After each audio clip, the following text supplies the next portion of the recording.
Hello, mech fans, and welcome to the Valhalla Club. Grab yourself a Timbeaky Dark, set up that paint booth, open that spreadsheet, and join us as we talk all things Battletech.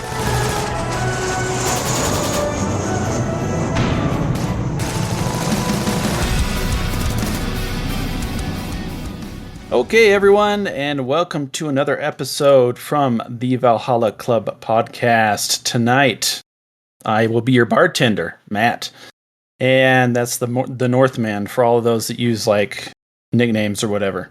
Also joining me is Mike, Ben, the BourBen, and a couple of awesome guests from the Chatterweb podcast.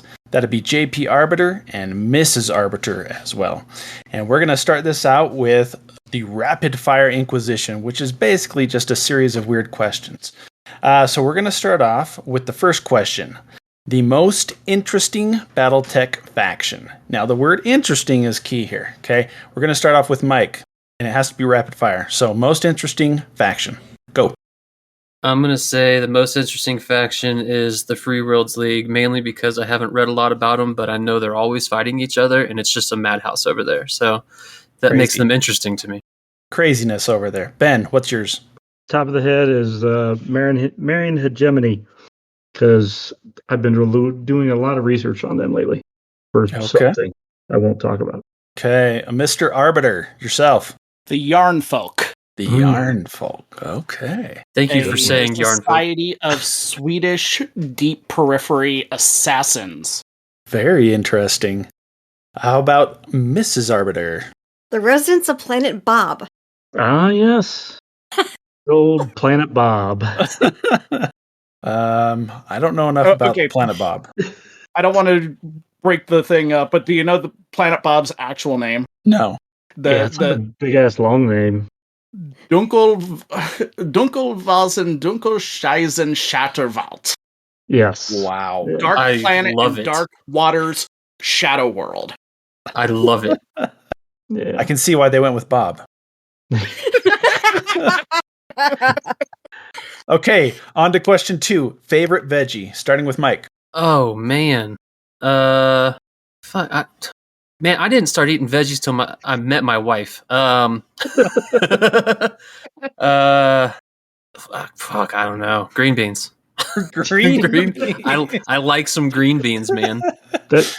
Bourbon. Yeah, I gotta go with Mike on that one. That's definitely a green bean. Really? Green beans, huh? Yeah. Dude, the beans are in the house. Yeah, they Just are. just not jelly beans.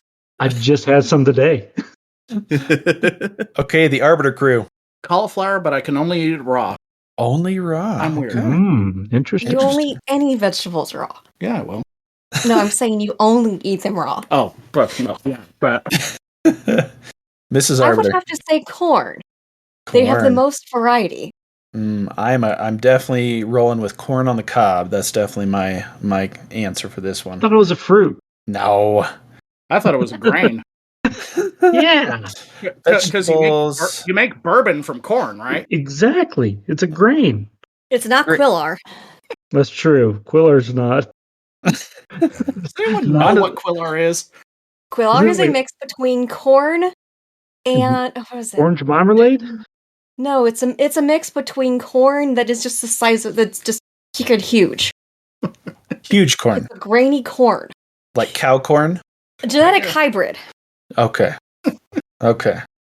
It's like Okay, vegetable. rolling into question 3. Least favorite pizza. Mike, start us off. Least favorite. Any pizza with onions on it. I hate onions What? on pizza. Amen. I didn't even start. I hated onions forever, and then I met my wife, and she started sneaking it into the food by sautéing it. So now I can eat anything with like sautéed onions, but I cannot do raw onions. No onions on pizza. Well, I'll know what not to get for the pizza party. But you Mike, can good. definitely bring some Hawaiian pizza with some pineapple, and we're gonna have a great time. Jensen, I think we lost our audio connection here. Yep. Okay, wasn't just us. Oh, something wrong? Did I cut out? Everything cut out for a hot minute. Because you were talking about Hawaiian pizza. Hawaiian pizza is delicious. Okay, bourbon. Let's see if this is the answer for you. Supreme is a no-go for me. What? I can't do green peppers. I can't do onions. I can't do olives. No, none of that. That is just all disgusting. Oh yeah, Wow. down with the onions and the olives, 100%. Yeah, can't do it. Okay, Mr. Arbiter. Amen to the guy on the onions, and also the problem with Supreme, aside from the fact that I have a mushroom allergy, so if you want to drive me to the hospital, I'll gladly have a slice. So yeah, I guess mushrooms are right out for me. That's least favorite. Yeah, that makes sense if it's going to put you in the hospital for sure. It's mild enough. It just gives me God's own stomach ache. No bueno. Mrs. Arbiter. Taco pizza. Or like those variations where they try and do a chicken Alfredo pizza. Those drive me insane. What about cheeseburger pizza? Is that in the same vein? It depends on the sauce. Okay. If they're trying to use barbecue sauce, I'm usually annoyed because it's not Kansas City barbecue sauce. Or it is a poor substitute. KC barbecue sauce for the win. Or, thank you. Or if, they put pickles on the cheeseburger. Oh my God. That's sort of like a... See, I'll take a pickle on a cheeseburger pizza, but it's gross. Been surprised by dill versus sweet before, and sweet pickles on a cheeseburger pizza is a no-go. Sweet pickles are no-go forever. Exactly. I think the pickle juice is going to infect the entire pizza. Yeah. That actually I saw so many weird pizzas when I was stationed in Europe. They put corn on pizza. Oh, yeah, they put hot dogs on pizza. Like if you can order like an American pizza and like anywhere in Europe, and it's going to come with hot dogs and French fries on it, and like you can get some with corn. I'm like, what? Yeah. This is an abomination. We don't eat that shit. Not on fucking pizza, dude. I remember wandering around Budapest one time, and we stopped and got some pizza, and it had corn and ham on it, and I was like, "What in the shit is going on right now? Am I in some alternate universe?" Just don't go together. Yeah, it's so weird. But ugh. All right, Maddie, what about you? Somewhere it does. Yeah, least fave would be anchovies. Anything you throw anchovies on, just not my vibe. Yeah. Only had it twice. I like anchovies. Hate them now. No bueno. That's not fair. For me. No fishies. That's fair. Okay, that was the Rapid Inquisition. So moving on, we're going to introduce our guests here. Well, I'm going to let them introduce themselves and I'll just ask some questions. So I'll kind of turn over to you guys to kind of introduce yourselves, your podcast, and kind of how you got into BattleTech. So go for it, Arbiters. Well, good afternoon. Welcome to the chat. Oh, wait, this isn't my show. Where am I? What happened? Hello, everyone. I'm James Bixby. I go by JP Arbiter on the Chatterweb podcast over on ourbattletech.com. Mrs. A, you introduce yourself, and then we'll... I am Mrs. Arbiter, or the better half of the podcast, I'd like to say. Oh, everyone likes to say. We've been running the podcast. Our origin story goes back to the Click Warrior days. The tail end of the Click Warrior days as a BattleTech oriented podcast. Gen Con 2006. Yep. Woo. We were part of a small community called the Solaris Virtual Arenas, run by a guy who's kind of the lore master of the 228th IBR MechWarriors Online League, or Club. So, it started off doing that, not knowing a single thing of what we were doing, and it was for an audience of, a couple of dozen people. And then it was a once-a-year thing as long as that community was intact, and then it just kind of dispersed to the winds at one point. And then I had a hankering to do a BattleTech podcast again, because at that juncture, Catalyst was really pumping the gas on the Jihad books, and I was loving those source books, and I wanted to cover them and talk about them. And so we tried doing a podcast on our own. I created a Squarespace page and everything, and I had no goddamn clue what I was doing. And we just weren't getting outreach on it at all. And then I ran across our producer, who... I thought he found us. We bumped into each other. over on a different Solharis 7 website, the larger one, also now defunct, as it turns out.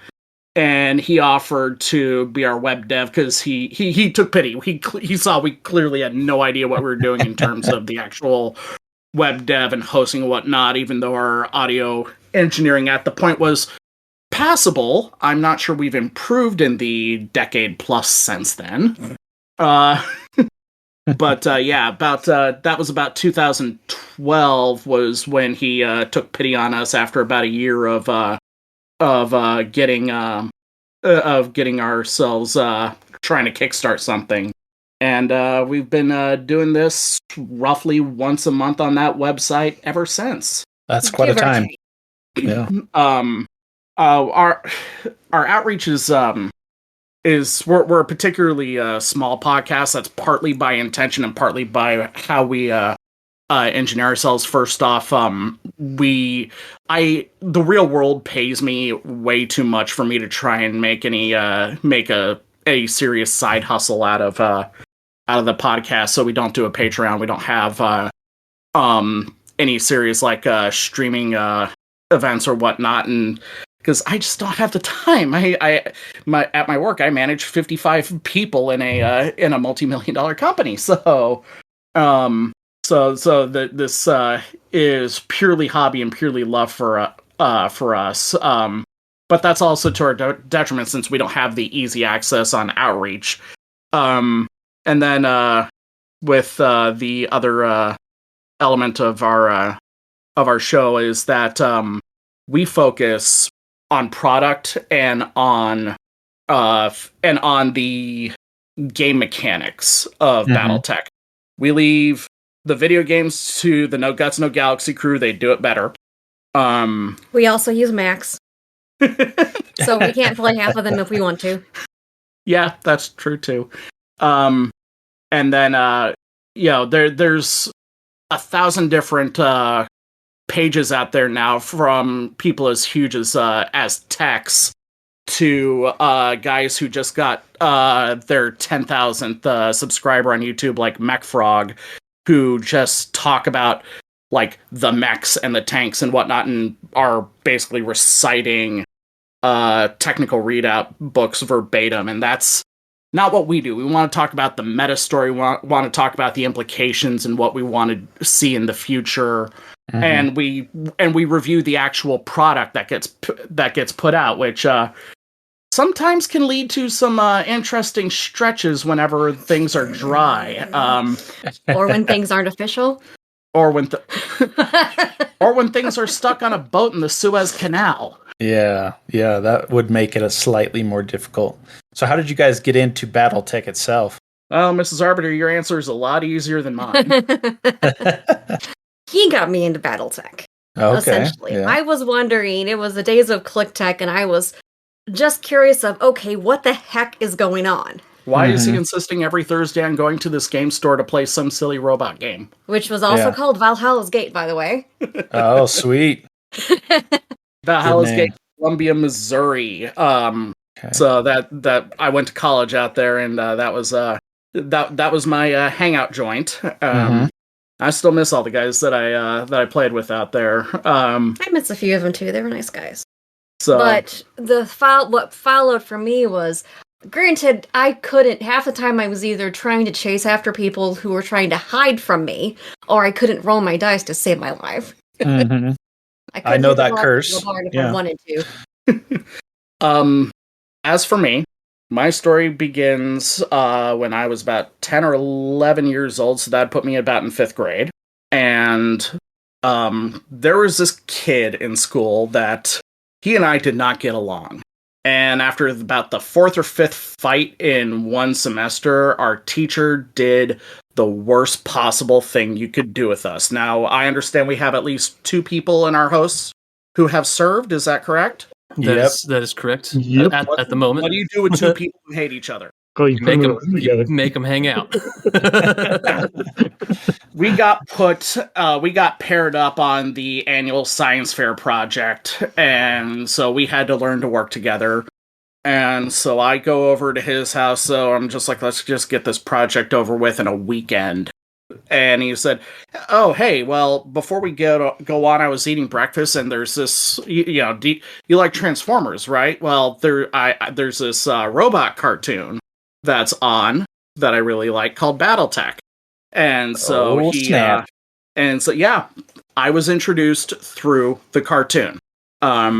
And it was, as a kid, I thought those enhanced imaging CG moments were amazing. It's They not are that I didn't know amazing. for 1994. We found somebody else to match you, Matt. I know. I love those cartoons. Both It's BattleTech great and as Exo an Squad. adult. It's cheesy as hell and really a lot of cringe, but Such as how high is Victor Steiner aiming in this scene? yeah, I love it. You Every still a minute. short little fella. as to celebrate one of our celebrations of the BattleTech cartoon, we have a YouTube channel that's really just most of it is just a married couple shooting the shit while playing games. Mm-hmm. But we did a sort of Mystery Science Theater 3000 meets nostalgia critic of the BattleTech cartoon, and every single episode is up there.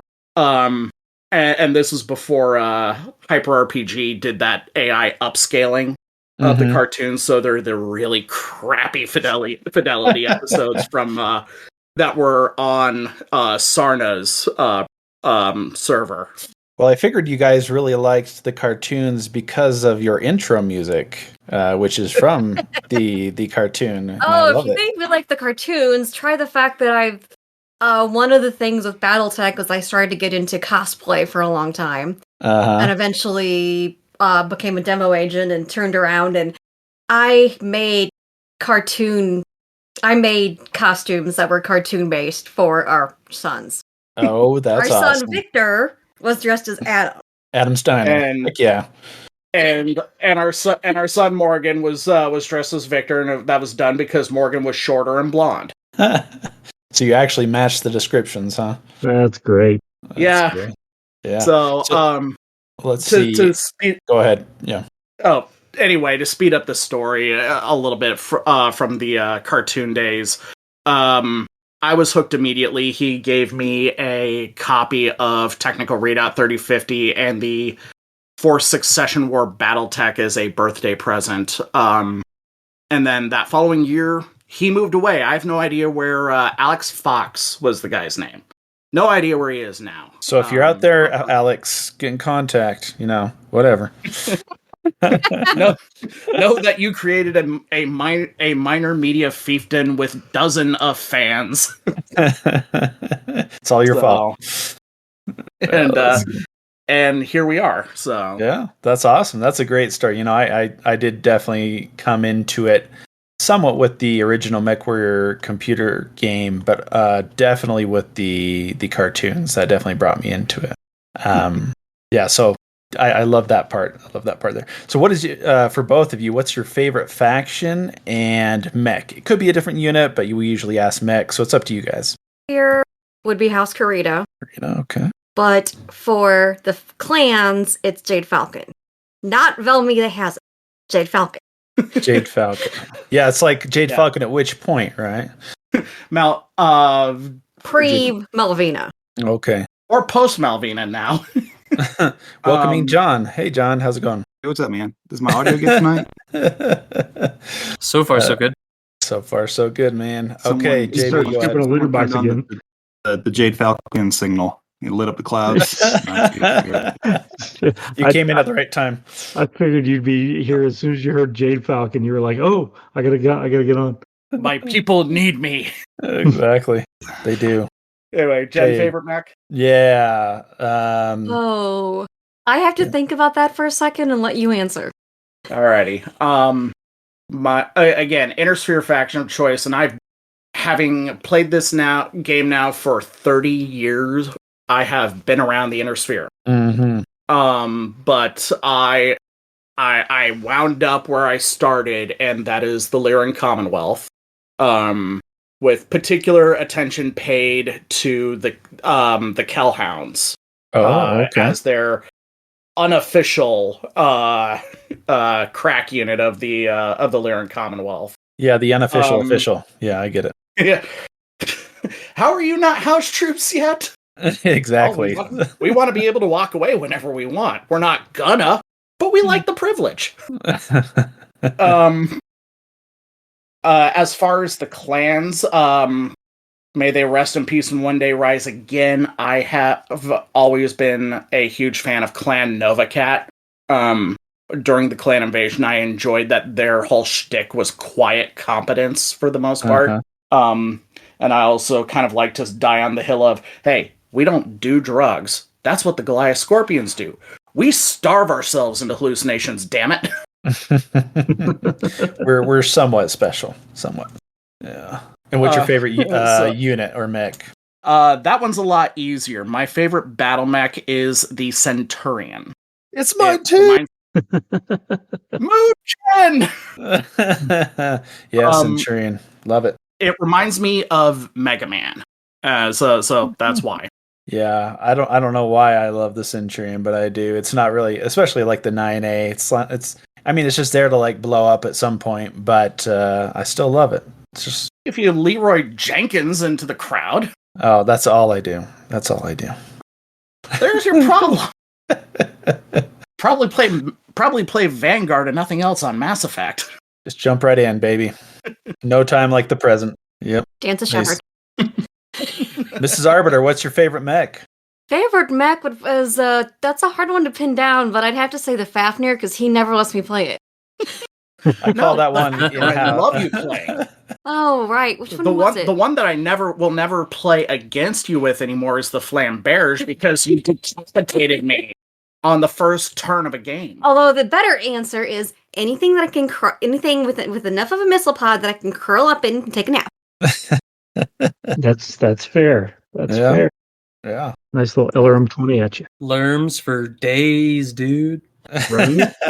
Look, it's not an LRM 10. Kid, now I only fit into LRM 20s.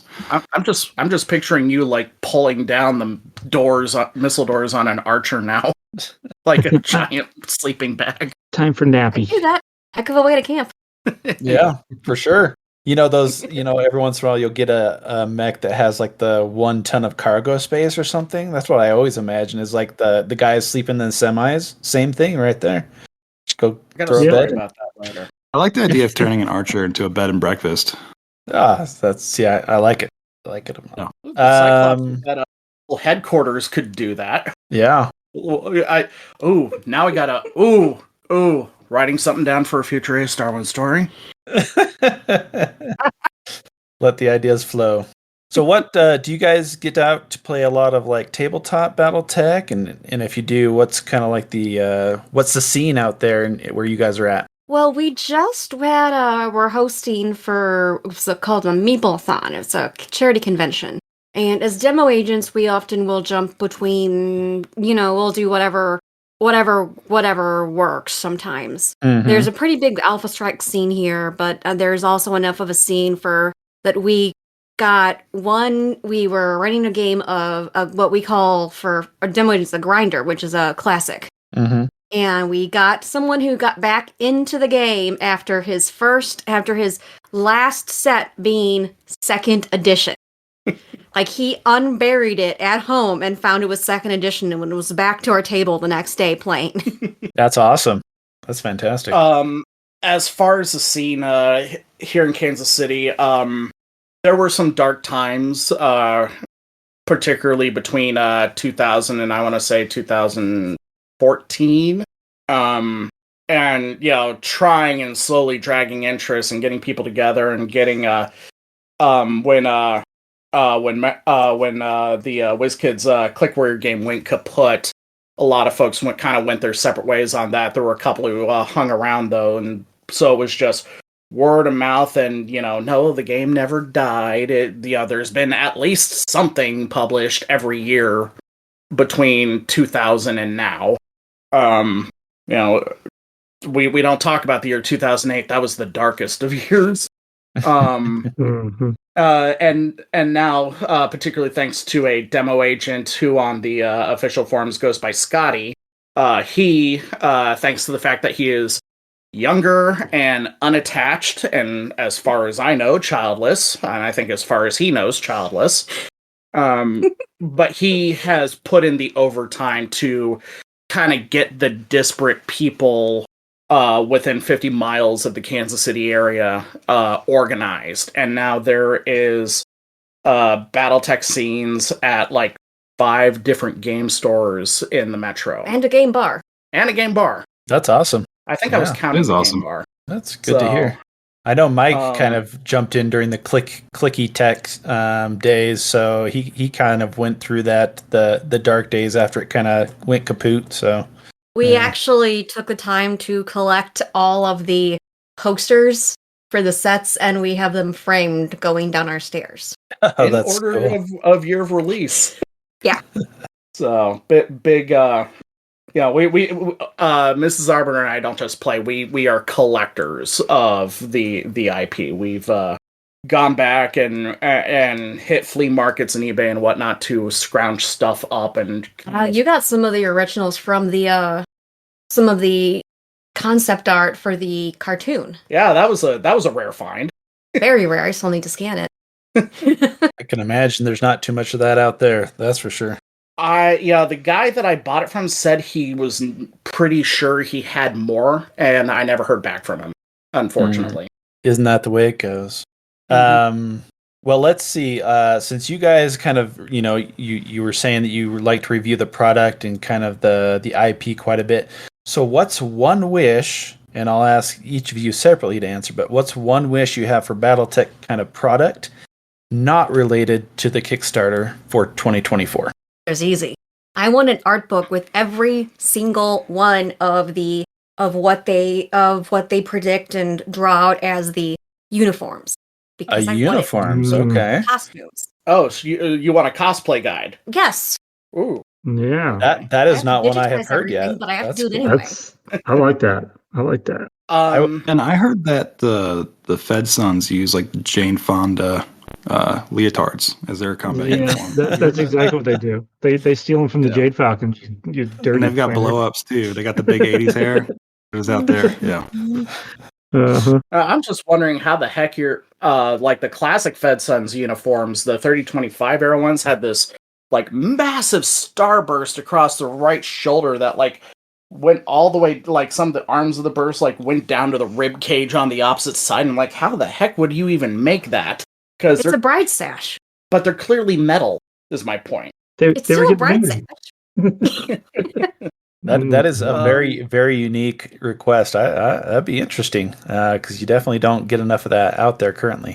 Well, and it's all scattered between over 200 books. Yeah, yeah, definitely not all in one volume at all. That's for sure. Mr. Arbiter. As for me, problem is I could shoot off like 300 different ideas, and like I think a 10th of them now are going to be fulfilled by the Universe book finally coming out. I really, really want to see, and it's probably going to happen in the future, but I don't know it yet. But I kind of want there to be a second, or I guess it would be third Star League, an Ill-Clan Star League field manual built along the same lines of the one that was published under when Herb Bees was a line developer. Back when we had the year, more like 18 months of the Star League. So what do you like about that particular one that you'd like to see repeated? I am a logistics and organizational nut, and I really like the idea of seeing how a Star League defense force that may be run by the clans, but will have to, one way or another, integrate Intersphere forces into it, and how that's going to be blended. Perhaps we'll see a formation where instead of the traditional Lance Company battalion type formation, maybe we'll end up seeing more modern and realistic designations like platoon, and like with modern tank platoons, it's like 8 to a platoon or something. Okay. And then expand from there. Because Sorry, I have to get my thoughts, and I have to figure out what I'm not what's covered under NDA here for a minute, because because I do know some secret squirrel things, but I'm not. But I also know when I am and am not traipsing on it. There is no earthly way that the rise of the Eel Clan is eventually going to turn the whole inner sphere wolf brown. That wasn't the idea, and it was never the goal. And I think a lot of people in the fandom forget that or don't realize that. So the Eel Clan was supposed to become the new Terran hegemony. And all of the clans would answer to them, but not be integrated into them. It'd be an acknowledgement of authority. And was the original idea to conquer the Inner Sphere nations and then distribute them among the clans? Who knows? But that's probably not what's going to be happening. So we've got two fundamentally different logistical patterns here, and you either got to figure out how to blend them, or you got to come up with a new idea on how to do it. And that's kind of the thing that fascinates me most, is that how are we going to see the clusters or the divisions or the galaxies get named? Are we going to see revival of Star League ideas? Or are we going to see rejection of Star League ideas? Because yes, they may have come from the Star League, but remember, the first and the second Star League failed, and they use these ideas. So let's honor the past, but not be adhered to it. And so how I would like to see that a fresh new take on the organizational doctrine of the third Star League in particular. Same One but could different. say it's a study of the ripple effect. There. There. Well, I'm going to throw the question out to the other guys too. BourBen, what would you like to see in 2024 as far as kind of the BattleTech product out there? Not Kickstarter related though. Man, skip me for now. No. Go Come on now. Go to Mike, man. Okay, Mike, what do you want, man? My BattleTech wish for 24 would be and I'm actually surprised. So they kind of already started it with the one, maybe two official painting guides. Yeah, they've got 2 out now. But I want a complete 1-book official painting guide for everything. So what we've got here is we need all the costumes and all the paint schemes. Yes, dude. 100%. Okay. 100%. Because everyone's always asking, how do I paint this? But we like to paint our stuff mostly. I think the majority of folks like to paint at least some of their units in official schemes, and having a general guide, because especially there's a lot of new players between the 2 Kickstarters. So having a reference guide, an actual full compendium, would be super awesome. And I'm still also back in the uniforms, because as more and more people go to conventions and the BattleTech convention scene grows, people want to cosplay, and then I'm all for it, man. It's nice.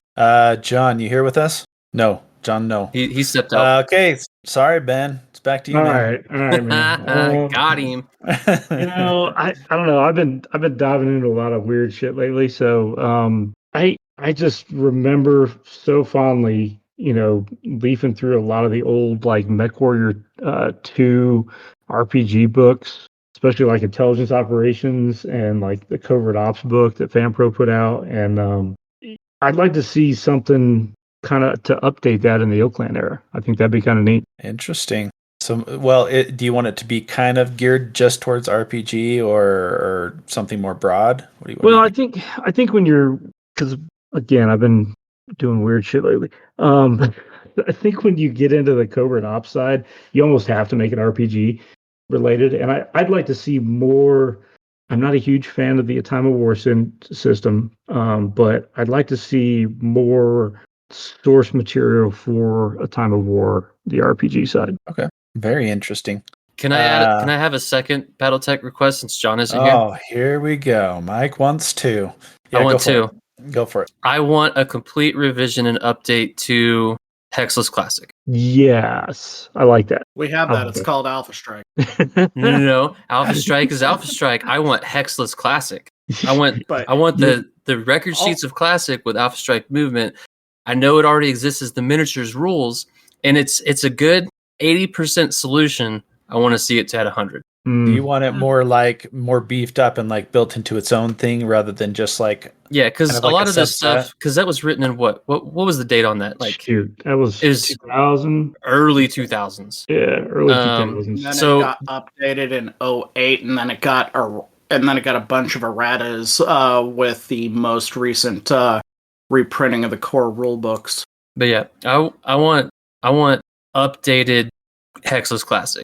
I would actually, I'm gonna put that as my number one, and I'm gonna move Official Painting Guide to number 2. Okay. I'm swapping them. Hexless Classic. There you go. Mine. I'm just going to throw out, and I think this is already going to be happening.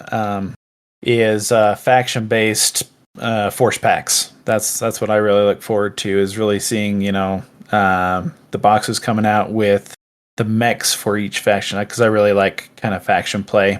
And I think that's another good thing for kind of beginners, especially, is to kind of be like, oh, I would like this faction. What do I play with? Oh, there's this box. You just go pay. You go buy it, and you can just play it. So that's the thing that I'd like to see, and I think that'll be happening in the near future. So I've always been surprised about how much of a brain block it is for new players to the IP when you say, believe it or not, everyone has or can get access to almost anything that has a gun on it.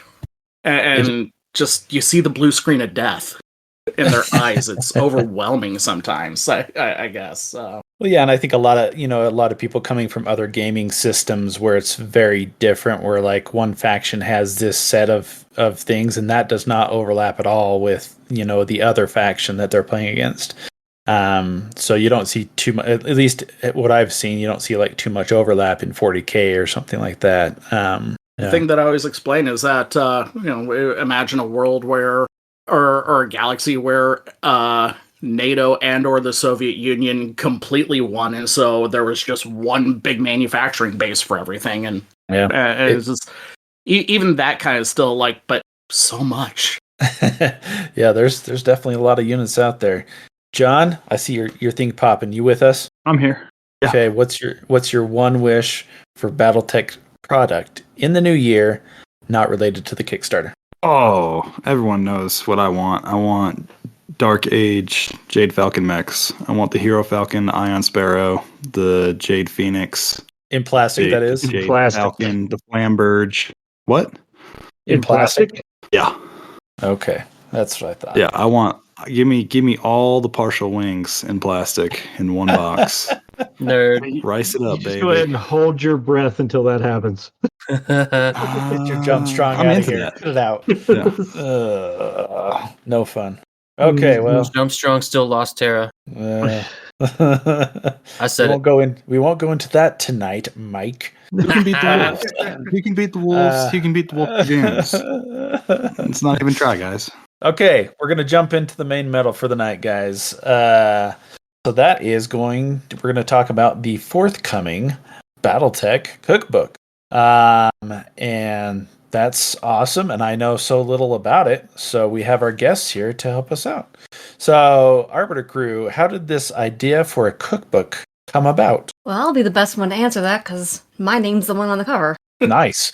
And just to say, I found out it was being published the same time as everybody else. You didn't have any prior knowledge of it, huh? No. It was a work in progress, and then it was just a moment of, oh, so this is when it's being published. Did Okay. you know it was going to be a stretch goal? Nope. Oh, shit. That's Dude, when I saw that listed as a stretch goal, I was like, fucking bet, let's go. Everybody, I need this. I need to cook things. I love food, dude. Doesn't everyone? So how did this idea kind of come about? Because it sounds like it was kind of behind the scenes, before the Kickstarter officially got rolling. So was this something that you presented to Catalyst, or was this something that came to you and said, "Hey, we know you cook great, or you have a lot of recipes"? How'd this kind of come together? Was that my husband? Well, we backed at the Kerensky level on the Clan Kickstarter. Mm-hmm. And when we finally got to enjoy our Kerensky Con, I was talking with John Helfers, the literary editor in chief, and I just said, look, I have this English degree. I'd love to do something more. The same time, I think like later that day, he was asking me, okay, so you know how to bake, right? Yes. So how do you want to write a cookbook? Okay. There's like a little bit of prologue to this that Jen kind of forgot. I was about to ask, was there like you gave him some sort of special muffins or something? What was this like? He knew you knew how to bake or something? Okay, there are two prologues here. Yes. The first prologue, the foreword, if you will, is that one of Jen's names among the Catalyst demo team that rolls around at Gen Con every year is Snack Fairy. Because she will roll up and make sure that everyone's got, whether it's prepackaged or stuff that she made before the con, that everyone gets enough calories that they're not going to pass out. That's important. Doing a demo in a crowded Yeah. Convention hall of 30,000 of your best friends, half of them carrying some kind of disease, as we all know if you've ever been to Gen Con. So that's the forward. The prologue to this is that, and I think this happened the same day that John asked her the "How would you like to write a cookbook" thing. Because even then that was hypothetical. Was that in a panel with Lauren Coleman and Randall Bills and John Helfers and Brent Evans, talking about how the Kickstarter for the Clan Invasion was such a boon for the company because what that did was that gave Catalyst a bunch of financial breathing room because no one gets into the gaming industry to make money, you know? It is a feast or famine industry. And so the company had a lot of flexibility to breathe. They made a lot of investments in the demo team for like the first time ever. And a lot of marketing push. And finally it came down to, we've got the resources now to consider some of the wacky, goofy, novelty products that are out there that, people have always said, oh, I'd love to see this, I'd love to see that. And polled us all on what we would like to see, and some of the ideas were good, some of them were bad, all of mine sucked. I don't know if a cookbook came up in that conversation, though. Or if it did, maybe you and I were away because we needed to make sure that the boys got to sleep because it was an evening combo. Mm-hmm. It probably was. It probably was one of the other Karinsky's mentioning that. I was kind of thought of, this would be cool. Because, the Battletech universe, yes, it is about politics. Yes, it is about giant stompy robots, but there's an awful lot of food in there. One would argue that the entire casus belli of the story started with a man giving his wife a piece of wedding cake. That certainly was a hinge point. Because there was a Sword of and the Dagger and the Grey Death trilogy, but really, those were like so early that they almost don't fit anymore in the nature of the universe. Meanwhile, Mike Stackpole is forever. So that is true. The man, the myth, the legend.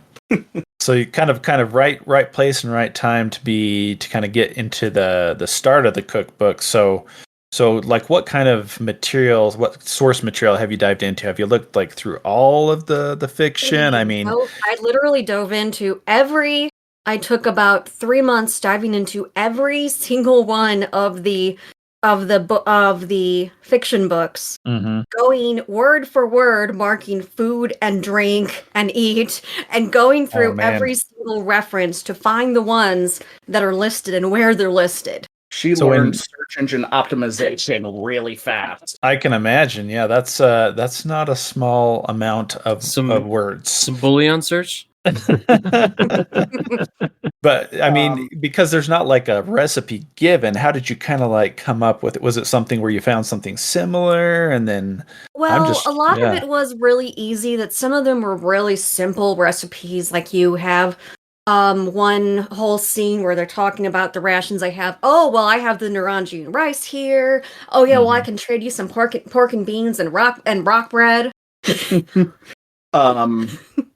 And for all of the fancy alien flora and fauna that are out there, when it came down to it, a lot of the food that was described was fairly mundane. I think I encountered all of 3 explicitly alien vegetables, and one of them was simply described as a blue tuber, like root. And all I'm thinking is, so it's a purple potato. Yeah, that's exactly what I thought of. Yeah, And right. actually, purple potatoes do exist, by the way. Yeah, they do. So, Yeah, I've had 'em. the big things to research were for the few items that don't exist in the real world, Naranji Mhm. being a big one. Naranji sounds like orange. It sounds like it's a citrus fruit, but we didn't know how it tasted, and there's like 400 different cultivars of citrus on Earth. I did, Yeah. however, manage to research my way into a description of it being a apple, orange, and with a hint of strawberry. Well, I found a fruit that matched Oh, really? the Cara orange. Oh, okay. It is Matched the tasting notes almost exactly. the only difference is it was more of a berry flavor than a strawberry flavor. Mm-hmm. It ended up where I made up a marmalade. I began to work up a marmalade off of that, sent it to John, and he's sitting there like, okay. And I sold his wife on it, and she's very picky. Yeah, that would be tasting it, I guess. I mean, at least like taste testing these things would be kind of interesting as well, for sure. Oh yeah. We're still eating almost nothing but peanut butter and jelly sandwiches right now. Because the month of November was her writing deadline, and then they asked for photos, and then it turned out that they didn't need photos because they were going to do illustrations. Well, and that's still up in the air. I still have no idea, but that's out of my side of it right now. So, but the point is that because they wanted photos, we had to do a lot of cooking in a very short time, and it was just like, I don't want any more flavor. I learned how to work with fondant for a cake. For one corner piece of a cake. I want to move out of Flavor Town. Yeah. Was there Guy Fieri has kidnapped me. was there like one Fortunately, faction? on the things sorry. the things that my husband can't do, and so I was really reluctant to do it in the house, and mostly he's also allergic to shellfish. So I can't, so I got some help from someone to double check the shellfish recipes. There you go. Yeah. But really, there's the one really interesting thing with how to prep and plan towards this cookbook. And the first thing was, okay, how the hell do you write a cookbook for something that's this universe wide when at a point in time when it's no longer international, intercontinental, interplanetary, it's just cuisine. Mm-hmm. And that's where I helped you. Oh yeah, my husband was a huge help. So I began to kind of off-brand stuff and said, okay, let's make sure we look at the legalese first, and then we will just dive right in and see what we can find. Because believe it or not, a bunch of those food babe blogs and whatnot that try to share the recipes, but before that you have to go through 500 words of my grandmother always made this, and it's the same goddamn God, I story hate over that. and over again. Yeah. Well, there's a reason for that, actually. You can't copyright the recipe, but you can copyright the story. Okay. I mean, I get it, but I hate it. To the U.S. So, U.S. Copyright Office. I just appreciate the jump to recipe button, man. indeed. And when they don't have it, I almost be like, oh, I'm sure it's good, but I'm going to find one with this button. Without giving away too much of the cookbook too, the other big question is that when you are dealing with alien flora and fauna, how do you solve for that? Because they're not using cow, they're using Trinity World Ranger or some hexapodal like brontosaurus or something as a protein source, for example. Yeah. And that's when I pulled the greatest explanation out of my ass when writing a foreword for the cookbook for Jen. And so the short version, I don't want to spoil too much of that, but the foreword is written in character by the BattleTech character Chandrasekhar Kurita. Mm-hmm. I'm not sure if you're familiar with him or not. No, not. Obviously with the last name, he's kind of a big guy. Yeah, you would think but so. he is He's Theodore probably- Kurita's like third cousin, and is the CEO of a company called Hachiman Taro. And he has two nicknames about him. The first one is the Smiling Buddha, and the second one is Uncle Chandy. And he has this public perception of being kind of the a combination of Warren Buffett in terms of business sense, but also kind of a giant goober. Very, very, very indulgent in the finer things in life. Mm-hmm. He wrote the foreword. The book in universe is published by a division of his business empire, and the explanation is for all of the alien fauna that we consume, it all tastes like beef, pork, or chicken. So that makes it easier for you guys. Yeah. So things will be described as bovine, porcine, or fowl for the most part. Fish is fish, no matter where you are.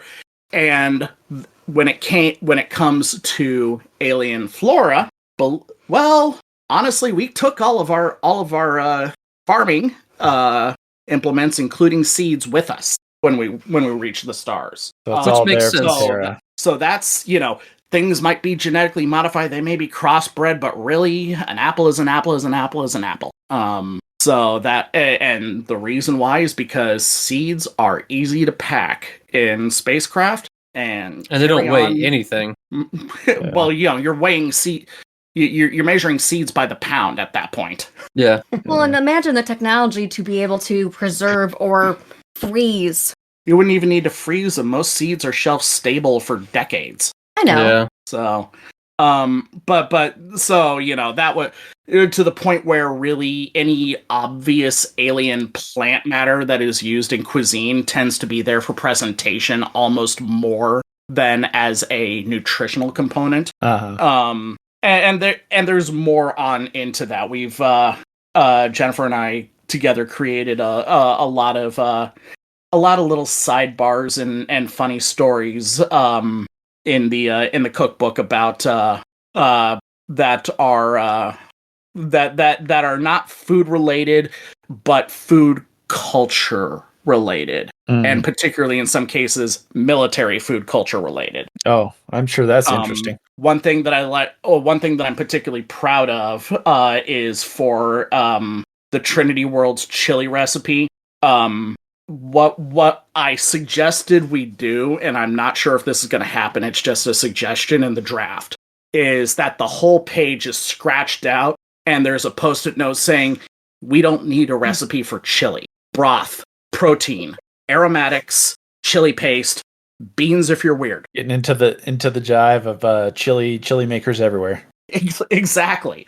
But what's going to become of that? I don't know. It could end up on the cutting room floor, in all honesty. So don't look for it. But that was something that we wrote. Probably the most fun thing though, particularly because I did a lot of it, was the cocktails. Oh, and I've listened to a few episodes of this show. I know I got your attention. Hey, I didn't create them. I just mix them and try them. In fairness, I've been telling Ben for a little bit, like once we get through this Reddit list of recipes, which everyone can confirm is 99% awful. Oh, terrible. We need to remake them and actually make them good. Well, and it's come to a point where I'm like, do we even finish this list before we start making good shit? Hey, man, we only got 10 more to go. We can get through this year. Have you gotten to the point where they're suggesting mixing Mountain Dew, vodka, and something else? Oh, that was like episode 1. Yeah, there's a lot of that. If you're going to start on this journey to alcoholism, I guess you should start with the worst. We already enlisted, bro. Yeah, that journey is complete. That started when I was 18. Anyway. Well, jumping it back though for a minute. Sorry. Because I had to step out for a second. the most enjoyable thing for me has been a very weird discovery. Never write a cookbook when you're hungry. That makes sense, though. That's like going shopping when You you're don't go hungry, shopping right? when you're hungry. That's why I have fudge stripe cookies in the freezer right now. Cookies? Exactly. No, I honestly enjoyed making the various baking items the most because I discovered my ultimate chocolate chip cookie recipe. Oh, well, I mean, that's a Made me benefit, very right? happy. Yeah, exactly. From all of the research that you've done, was it kind of easier for particular factions? Was it easier, for Davian versus Not Capellan so or much whatnot? that it was. I'm not sure it was necessarily easier. A lot of it was kind of what culture is connected here? What culture is connected here? So I could find a Greek recipe somewhere and give it a connection. Or I could find one that's primarily Iranian and give it a connection. I mean, I had to look at when you have to think a little more worldwide. It gives you a really interesting perspective. And the other thing too is that for all of the fact that there are these large star empires that dominate the map, culture-wise, you have to go. You're talking about a planet and its like 3 closest neighbors. The Trinity worlds are my favorite example of this, where you've got 3 worlds, hence the name, and they are all base Arizona, New Mexico, and Nevada, and that's their culture. But they are also neck deep in the Free Worlds League. And when you think the Free Worlds League, your first impulse is the Baltic states, the Mediterranean states, North Africa, and a little bit of India. So what is Space Arizona, Nevada, and New Mexico doing over here, over yonder? Yeah, that's an interesting mixture. Likewise, my favorite faction, House Steiner. When you think of House Steiner, what Terran culture do you naturally think of? Deutschland. Yes, but when you look at the districts that joined up to become the Lyrian Commonwealth, first off, none of them were German. You had the Isle of Skye, which was even despite its name, was only partly Scottish. It was also French and Italian in there. You had the district of Donegal with its strong Irish bent, and was almost more British than House Davian was. And then you had my favorite. I hope you guys Tamar don't Pact. include English cuisine in this cookbook. That would be torturous. The England doesn't have cuisine. Yeah, The only thing that They stole qualifies everything English from cuisine- everyone else. God. Yeah, Yeah. They're like, mean, how yes. about for breakfast? We English have some cuisine beans is and either cold Take out the spice. tomatoes. Right. Jesus. It's like imperialism, right? Yeah. well, that's why Exactly imperialism right. got its start. England was exposed to tea and curry powder, and the world was a worse place ever since. No, wait, we do have fish and chips. Oh yes. That was a direct reference. Mm-hmm. Nice. But to continue, the Tamar Pact is Iranian Americans for the most part, like pre-fall of Ayatollah Iran, and a strong mixture of like North American states culturally. Yeah. So where did the German come from? Crazy bitch got made Archon and made German the national language. And there you go. Seriously, Archon Marsden was her name. Yeah. So have you guys, I mean, it sounds like you've experimented quite a bit. Do you guys have like a favorite dish that you'd like to share, or maybe? Well, I do have a cocktail I am willing to share with you guys. Oh, snap. I need double to pull drink up. of the month. Double drink of the month. Yes, I do need to pull up the draft. So in the meantime, oh wait, this is the that's the Excel spreadsheet thing on my Google Drive, not the Jen. I'll let you take over while I Maneuver. I'm not sure if I necessarily have a favorite. The trouble is, after making so many of these ones to go through, the one that I'm the most curious about right now is one that is like a seafood casserole. But that's only because we don't really get seafood at home. Yeah, that sounds interesting to begin with. Landlocked in the center of a country. that as well. So, on the, we all know about the horrible idea that is the PPC in BattleTech with cocktails. So many But, versions. So I've heard. Yes, So many indeed. versions. We may have taken it one step further. Oh no. Now, this isn't a cocktail so much as it is a drinking ritual. And it was a drinking ritual I was exposed to by my brother-in-law, who served in the Air Force. And he was introduced to it because when he was in Guam, there was a period of time where, like, every special operations group in the Department of Defense was there all at once. And so no one's liver survived that weekend. But we call this the weapons check. In the little spiel beforehand, we wrote, walking the plank, weapons check, bombing run, how I met your mother. These are the numerous names for a military drinking ritual dating as far back as 19th century Terra. The basic premise was to consume multiple two-shot cocktails in rapid succession, followed by rapid consumption of a beer of the user's choice. Fastest time wins. And so we present 3 different iterations of the weapons check. We present the one that was the tradition in the Star League Defense Force, particularly among both the Damocles Commandos and the Furies. And then we create one that is essentially the good parts of the PPC in succession, followed by a Timbiki Dark or any sort of Dunkel beer. And then we present the periphery weapons check, which is, well, a bunch of liquors that was like, yeah, we could associate these with the various periphery powers. It seems like those would be the worst. Including a special Hawaiian tequila for House Orano.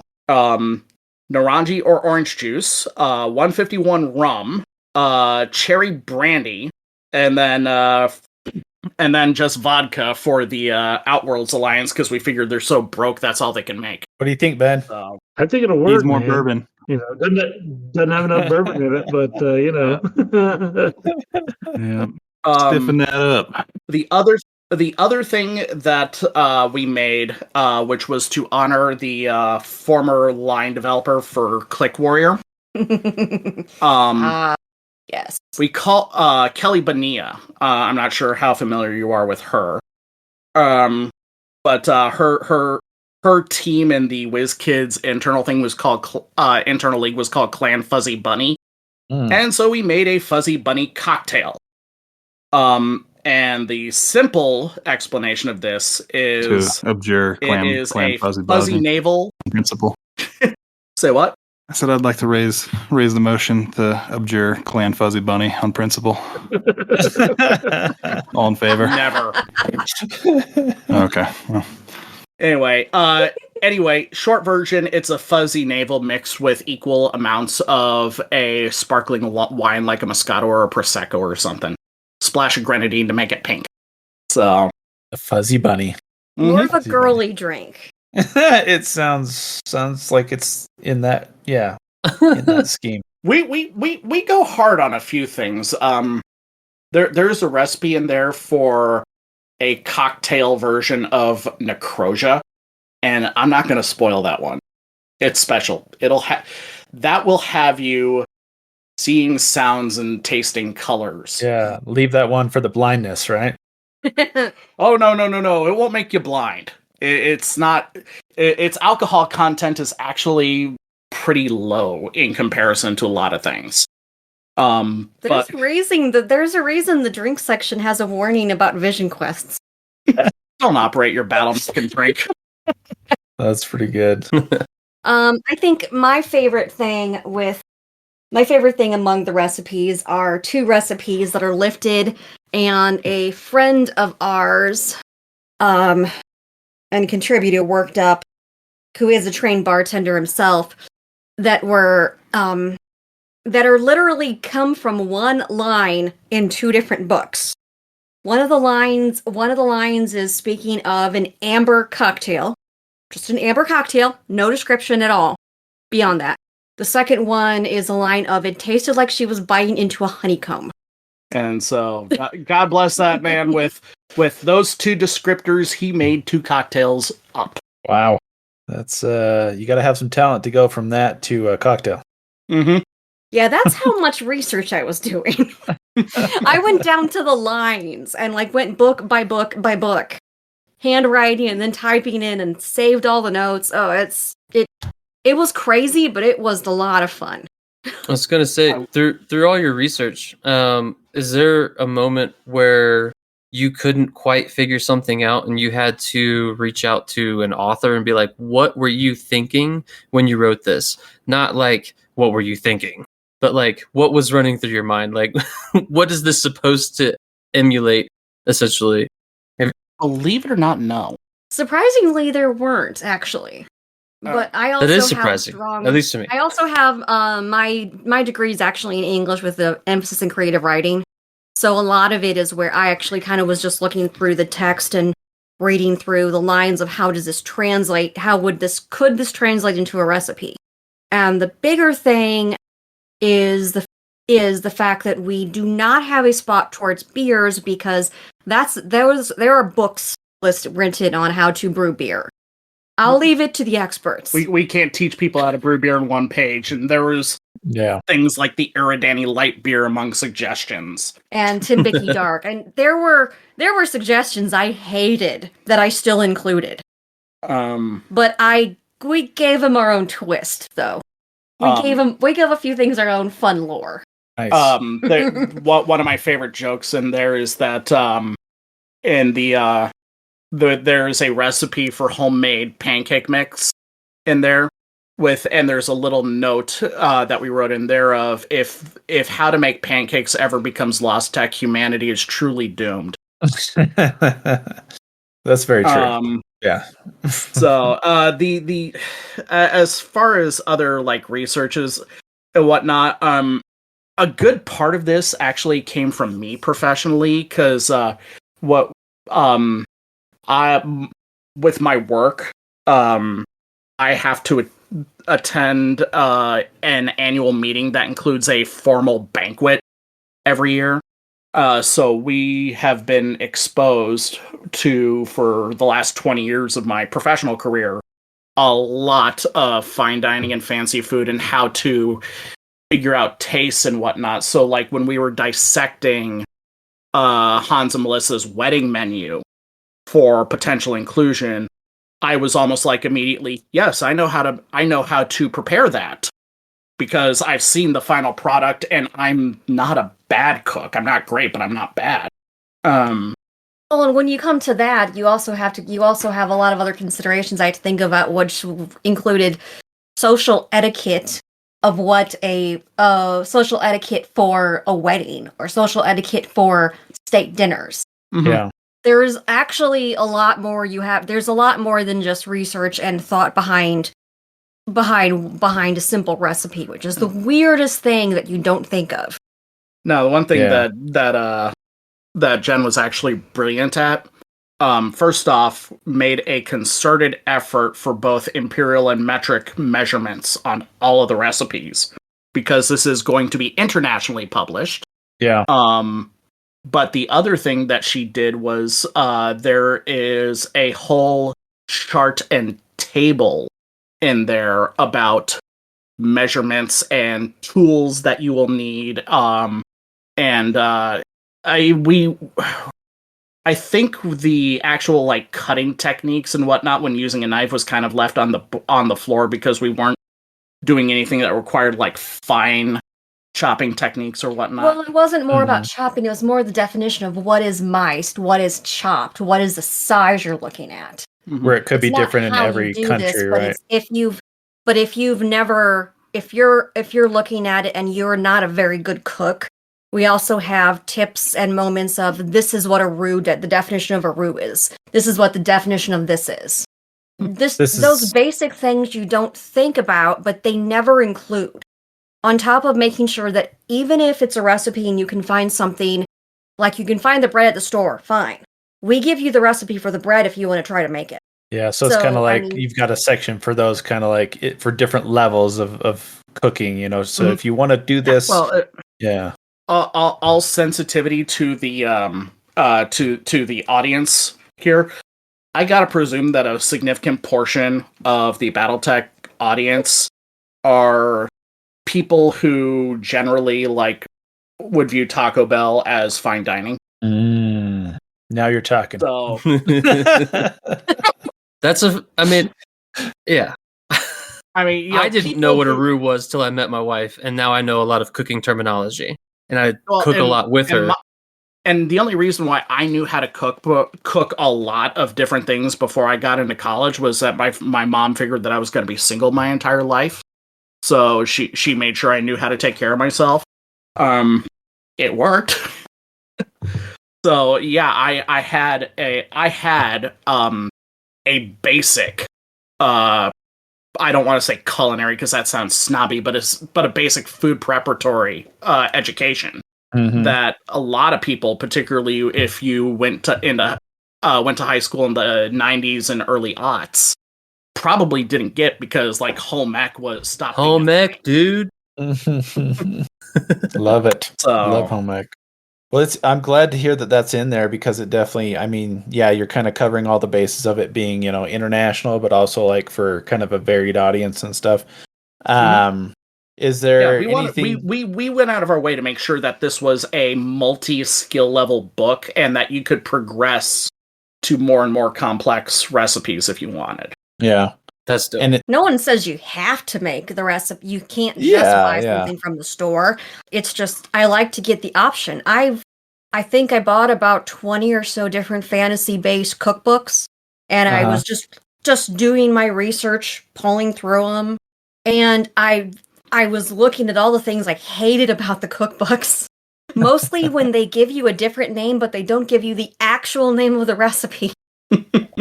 Interesting. Yeah, that would be weird to not be able to have the source, the real source. Yeah, it drove me nuts looking through these. And then oftentimes they'll tell you, "Oh, you use this, but we're not going to tell you how to make it." Or it's the secret. Or where to get it. I can't tell you how many times we ran across pot sticker recipes where they don't even list wonton wrappers in the ingredient list. It's all about the filling, and then it says stuff the wonton wrapper without saying either A, how to make your own, or B, go to your local Asian market. Well, I live in middle of nowhere, Tennessee. We don't have one. I have to go to Nashville for that.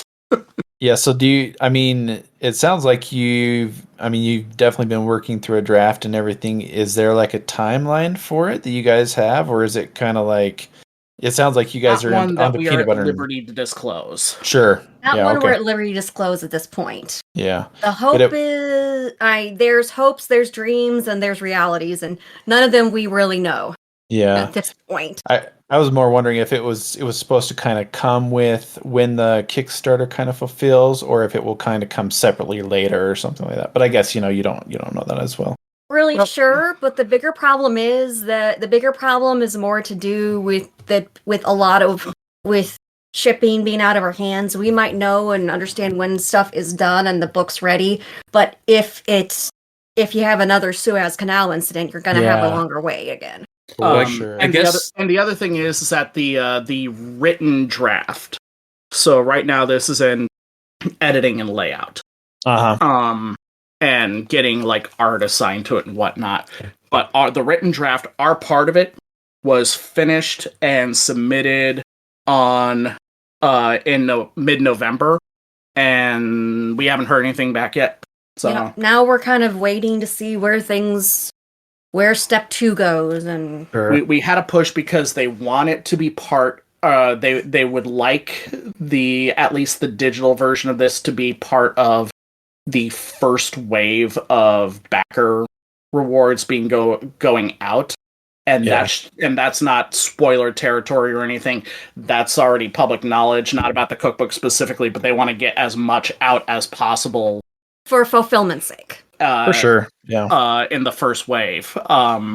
So as far as Whether or not it'll make that, or if it'll make Gen Con or whatever, I don't know. Yeah.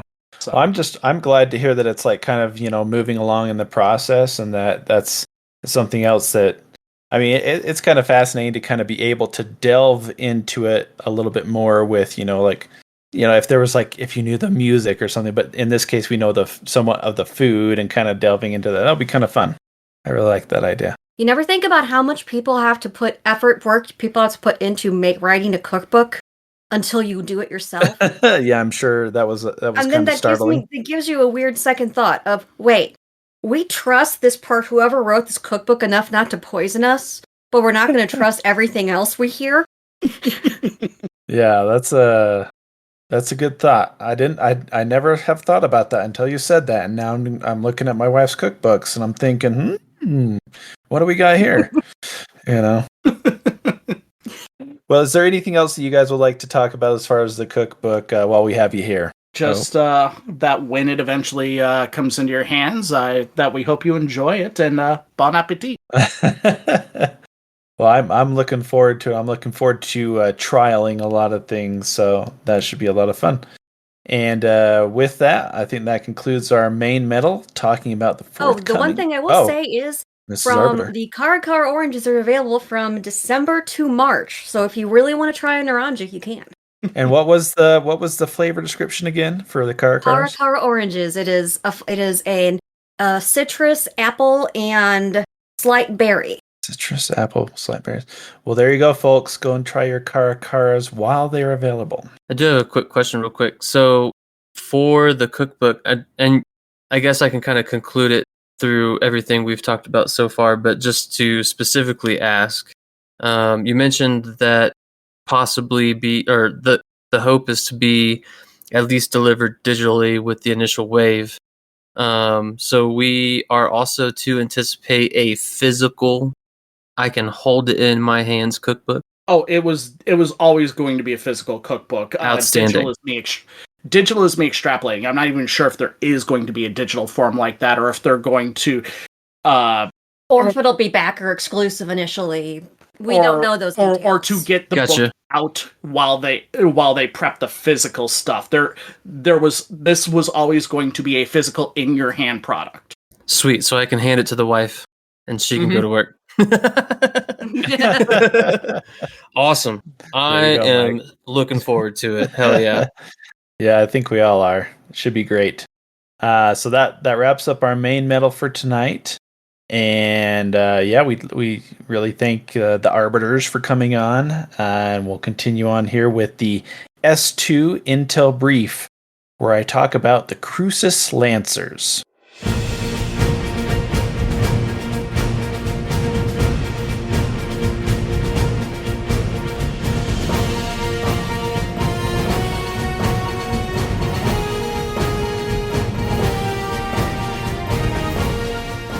Okay, everybody, so today's S2 unit deep dive is the Crucis Lancers.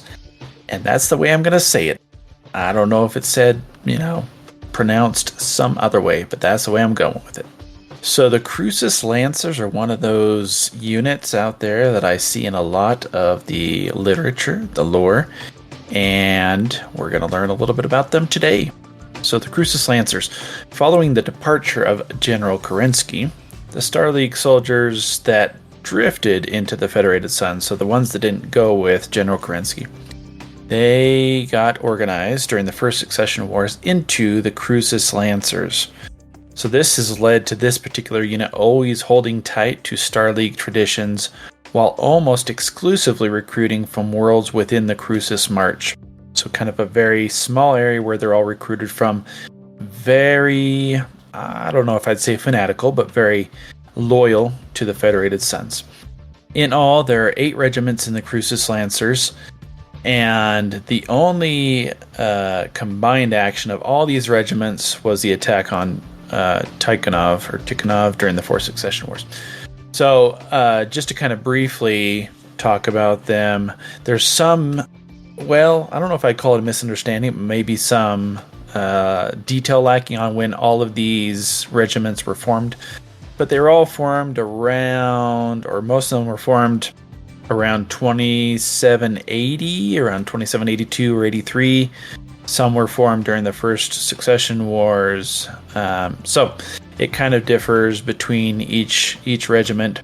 And the only really other kind of defining characteristic of all of these is their uniform. So they are definitely one of these, like olive green. We love olive green because we can make it into a lot of different camouflages. They love the olive green, but they also use kind of regional colors as part of their regional highlights, as part of their parade colors. I'm going to put a picture of an example of this onto the Valhalla Club Discord, so you can look at it in all its glory, all its green glory, of course. They're not bright green like a certain clan is, but they're the drab green. And I'll also include a picture of one of the uniforms. So, quite interesting picture. I'll talk about it here in a second. This is gonna be a little bit different one because I'm gonna run through some interesting facts, some interesting kind of things that happened with each of these regiments, because they were basically used all over the place by the Federated Sons to they were involved in major attacks, major campaigns, to plug holes where there were holes along the border. They were involved in a lot of stuff, basically. So I'm going to go through these regiments kind of 1 through 8 and talk a little bit about them and about some interesting things that happened with them. So the Crucis Lancers. Let's go to the first regiment. These are nicknamed the New Avalon Lancers, and their home base was it was originally Bastrop, the planet of Bastrop. Then they have some history throughout the recorded history of the Inner Sphere, and they're definitely an elite unit that is kind of good anywhere, anytime. They can plug a hole, they can be on the front lines, whatnot, and they have a long history of fighting all over the place. They were one of the 8 regiments. All eight regiments were used on the attack on Tikhonov during the 4 succession wars. The one thing I wanted to kind of point out from this is when you look online, look on Sarna and where we get information about these things, is there is one uniform picture that is associated with the first regiment. I think it's basically a uniform for any of the regiments, but and I'll put this picture up on the Discord as well. The interesting thing about this is I want you guys to look at like the demeanor of this person in this uniform. It is interesting. And some of the regiments have kind of like a Debbie Downer history. Like they're not so, they don't get involved in a lot of happy places. They're involved in a lot of like guerrilla warfare and really, really poor circumstances. Anyhow, so that's the one. The first is just kind of like they're awesome. They're awesome at anything, so they're involved anywhere. And they don't have an end date as far as being destroyed or disbanded or whatnot. Let's go to the second regiment, which is, and this is of kind of more recent fame, the Kestrel Lancers are the second regiment of the Crucis Lancers. And these were reportedly formed in 2783. The unit was actually disbanded after the Third Succession Wars due to heavy losses from fighting with the Draconis Combine. And they were allowed to rebuild during the War of 3039. Now, during the clan invasion era, they were used kind of by Lyran. They were under the command of Lyran leadership, and they were used to kind of raid and harass Clan Jade Falcon Worlds Behind Lines. Because they were under Lyran leadership that didn't really like them, they were assigned to the world of Timbiki to garrison it. And they realized quickly that they would never gain support from the Lyran leadership and gain supplies and what they needed to maintain the unit.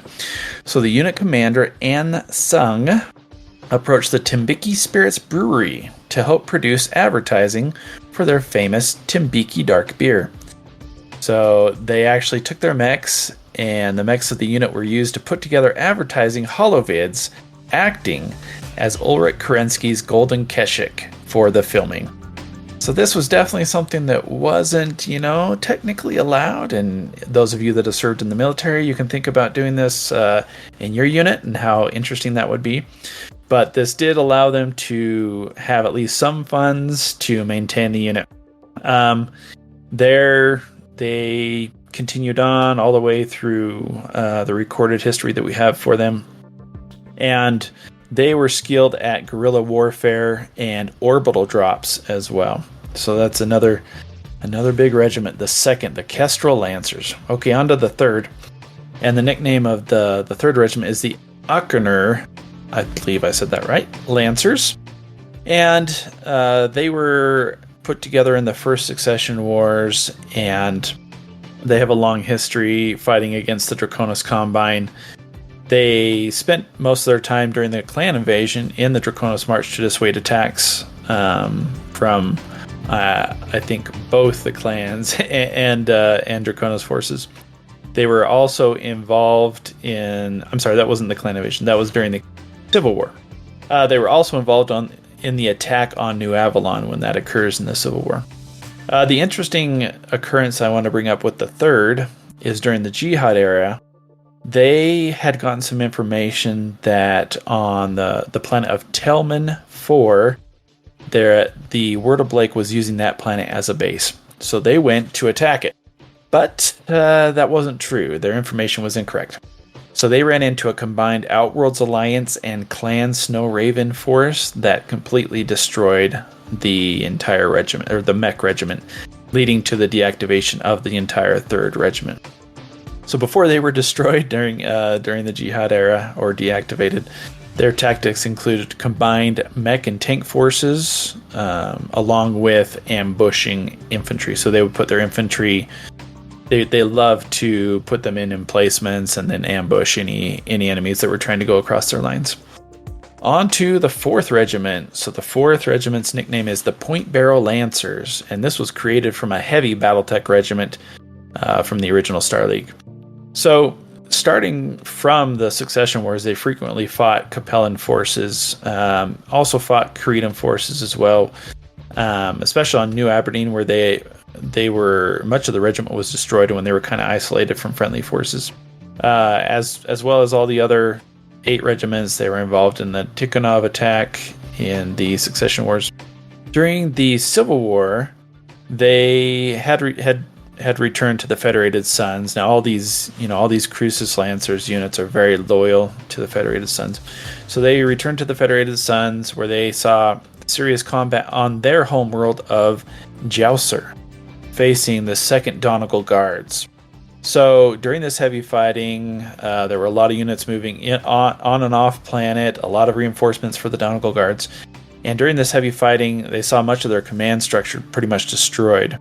But eventually, a Comstar division kind of broke ranks with their own and came to reinforce the 4th Regiment. And after the Donegal Guards were shown off planet, as well as other Lyran forces, this Comstar division was denounced, and so they eventually became part of the 4th Regiment to kind of supplant losses. So during the Dark Age, they were actually the 5th was actually destroyed by Capellan attacks, and as well as the final Draconis Combine attack on Palmyra. So up to that point, their tactics involved kind of striking from unexpected directions. So let's hop over to the 5th Regiment, which is the Remagen Lancers. These were also created during the Succession Wars. And during the clan invasion, specifically during the 3057 Liao Merrick offensive, the unit was tasked with hunting down the Zhang Zhang Diguang terrorist group that helped trigger the war. This led them to fighting on 9 worlds over 4 years, and eventually destroying many of the terrorist forces there. They became kind of, because of their commanding officers' increasing paranoia during the Civil War years.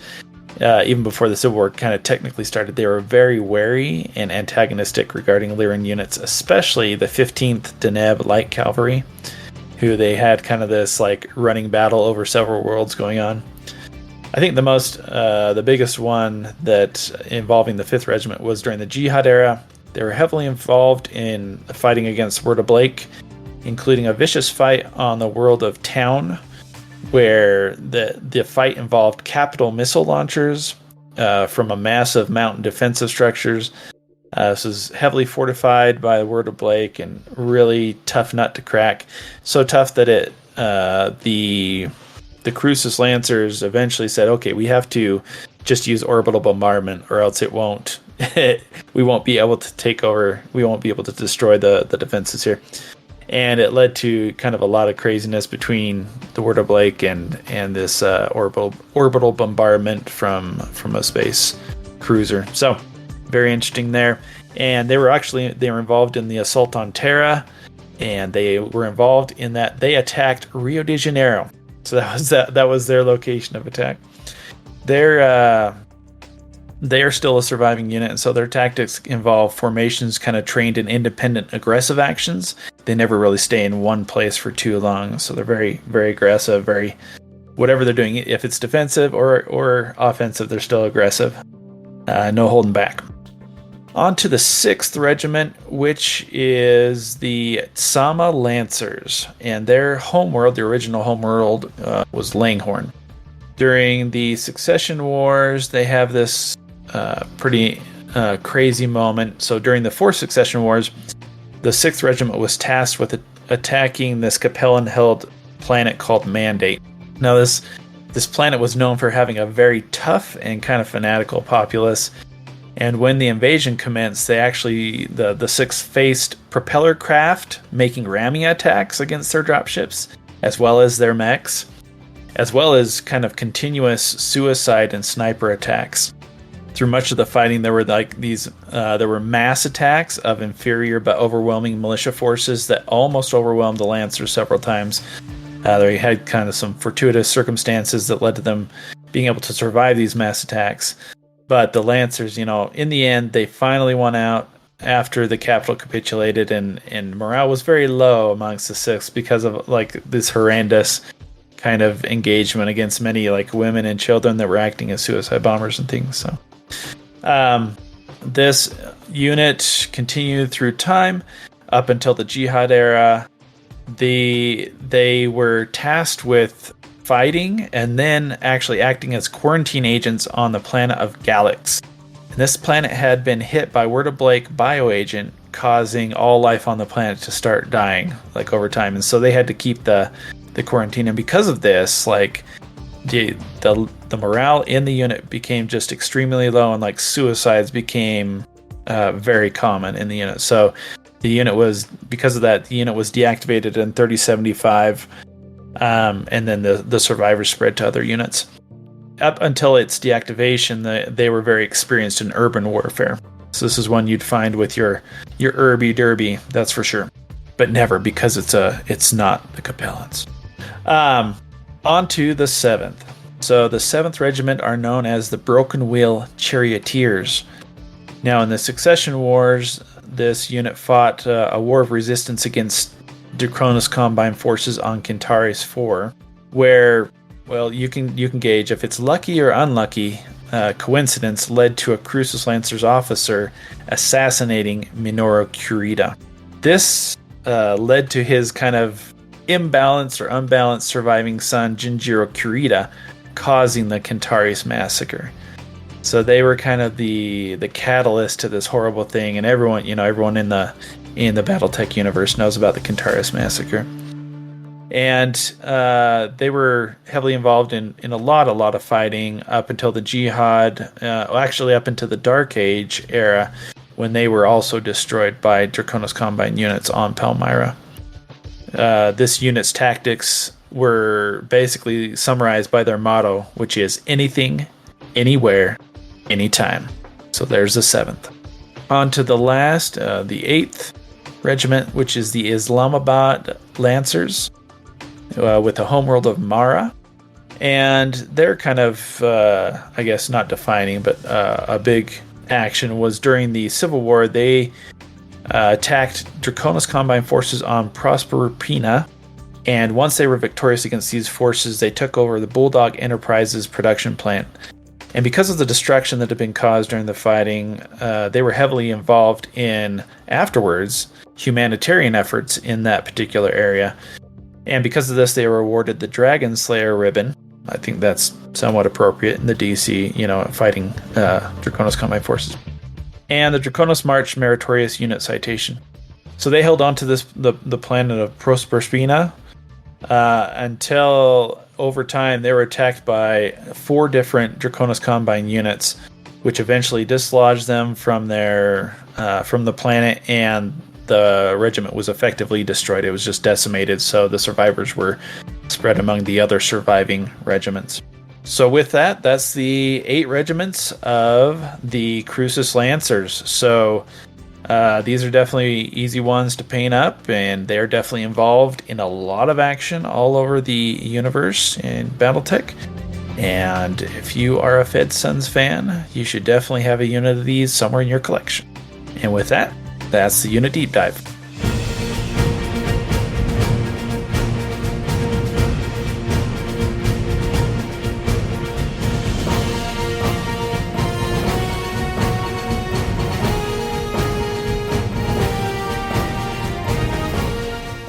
And with that, we'll jump into the drink of the month by Mr. BourBen. Go for it, Ben.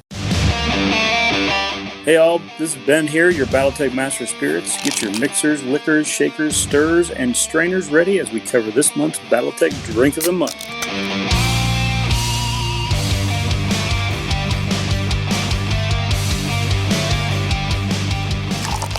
All right, folks, this month's drink of the month. I'm sorry again, but the Sword of House Davian, that is the drink of the month.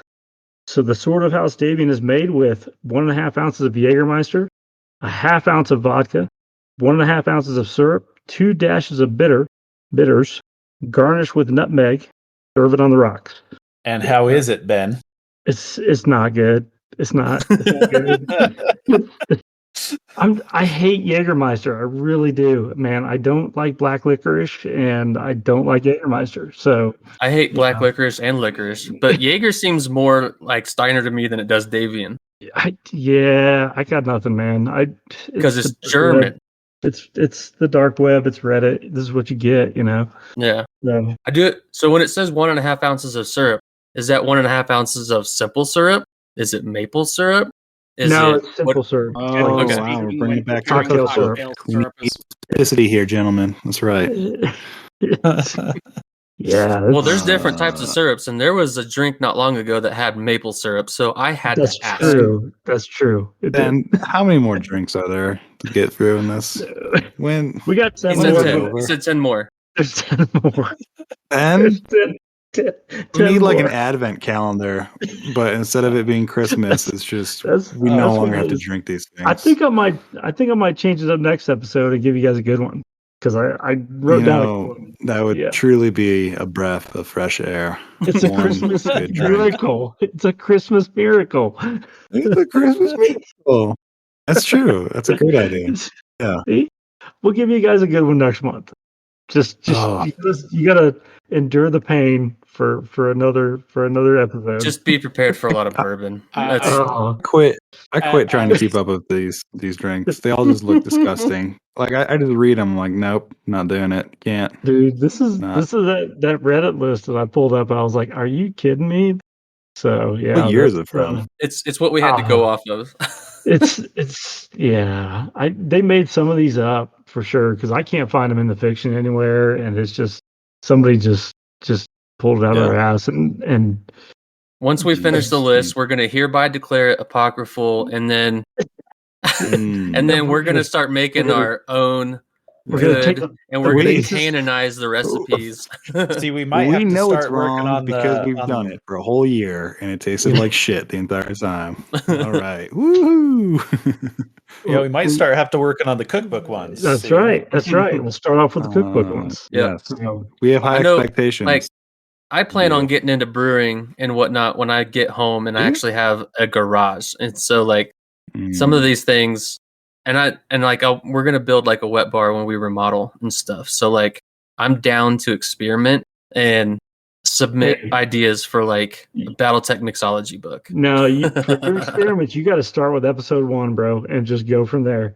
You were experimenting. I was listening to the journey. You can't experiment by osmosis. I sure shit did. Well, that is your drink of the month. Woo, woo. Woo. We are sorry. Yeah. Woo.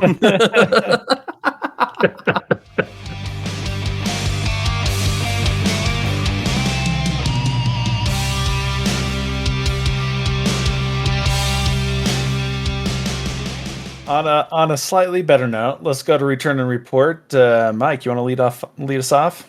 All right. November 4th was the Extra Life for Kids for the Kids charity campaign. So every year, this year it was on November 4th. There's a Extra Life is a like charity drive for the Children's Miracle Network Hospital charity campaign thing. And every year they have what they designate as like the game day. And so this all started off with Tommy from WolfNet Radio organizing a silent auction in support of this charity campaign. Now the charity campaign, like, it runs year round, and everybody like it to make it competitive, because like we're all gamers, right? We like to compete. Everyone can, yeah, I guess. Everyone can form a team, and then like you can display your donation stats and how much you've raised, this, that, and the other.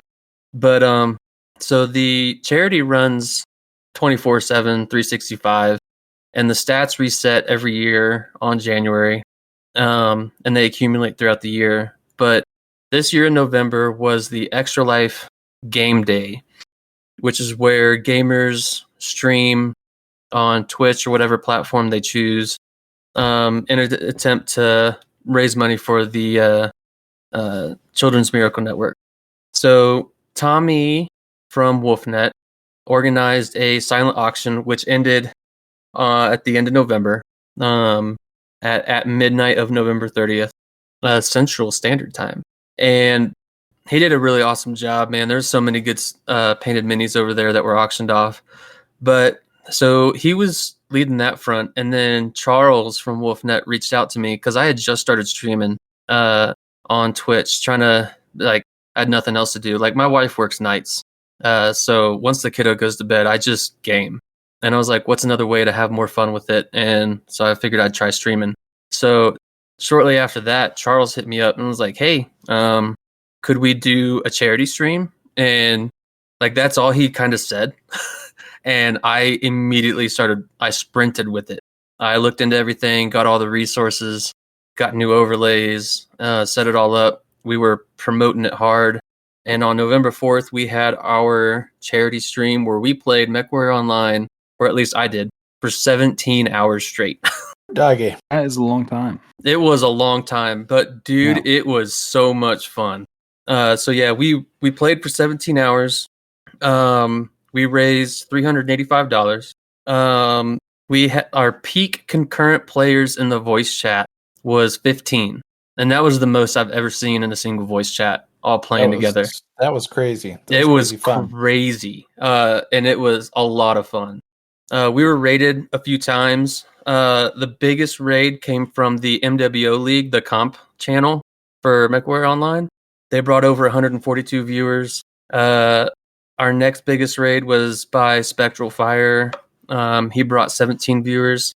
And yeah, we also just had a lot of people watching the stream that would end up joining the Discord and then hopping in the game with us, which was super cool. I think, I can't even remember. There was so many that did. I can't even remember them all off the top of my head. But there was definitely quite a few, because I would share the Discord link in the Twitch chat, and they'd come on over and then hop in game with us. Dude, it was a lot of fun. It was a lot of fun. But yeah, that was the Extra Life charity campaign. So we will definitely be doing it again next year, 100%.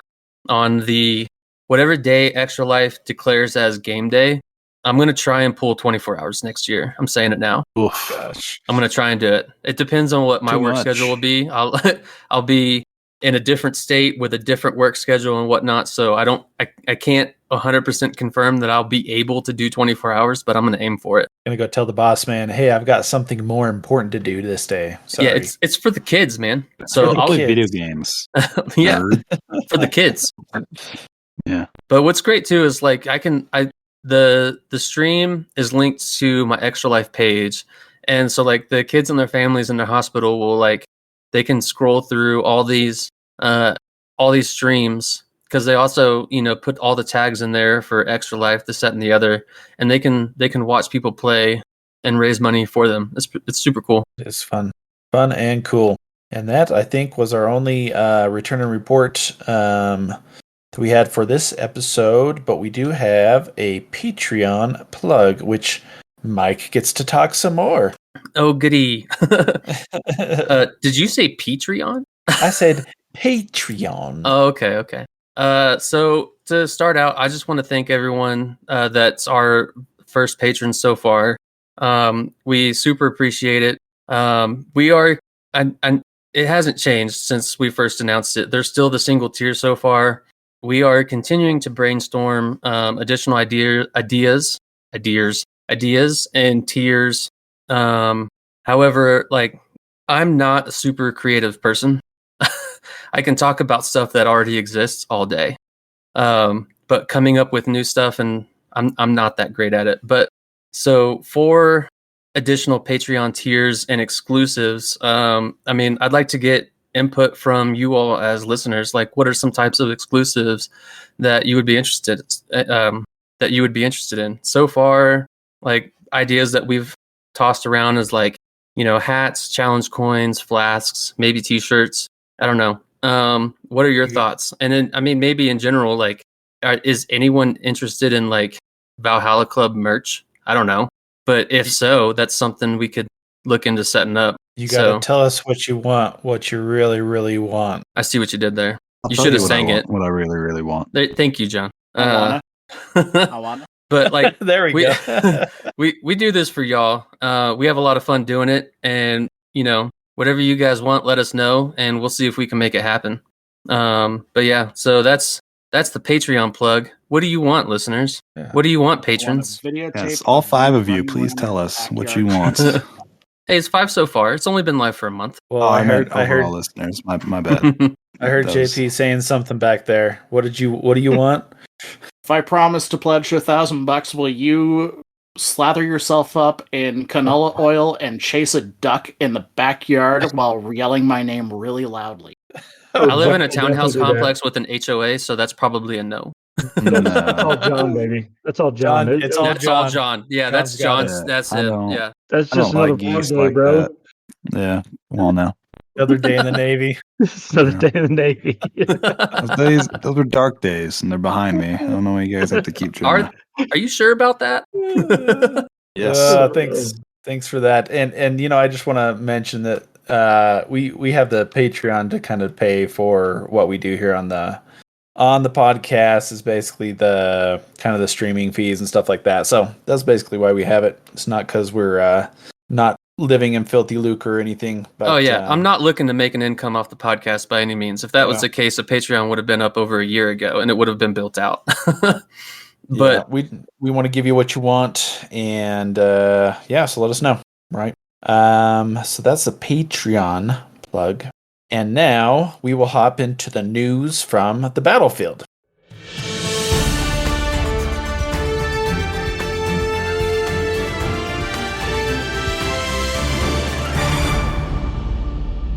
Hello, everyone, and thanks for tuning in to Innersphere Free Radio for this month's news from the battlefield, sponsored by Ares Games and Miniatures. We start off with a strange report that may involve some controversial time travel. 2 elite pilots from Clan Wolf and Skinwalkers face off against 5 units from the SLDF Royals. The skirmish began with both sides seeking superior fighting positions. Some long-range shots were fired quickly as the battle started. An SLDF Crab took minor damage. For Clan Wolf, on the other hand, a superior shot landed in a critical location on one of the Skinwalkers and took out one of its primary weapons.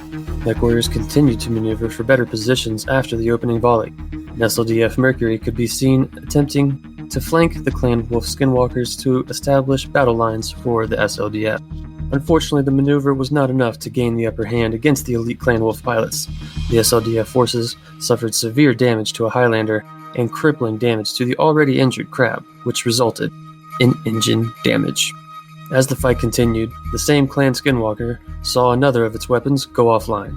Unfortunately for the SLDF, however, the crippled Crab quickly reached its demise.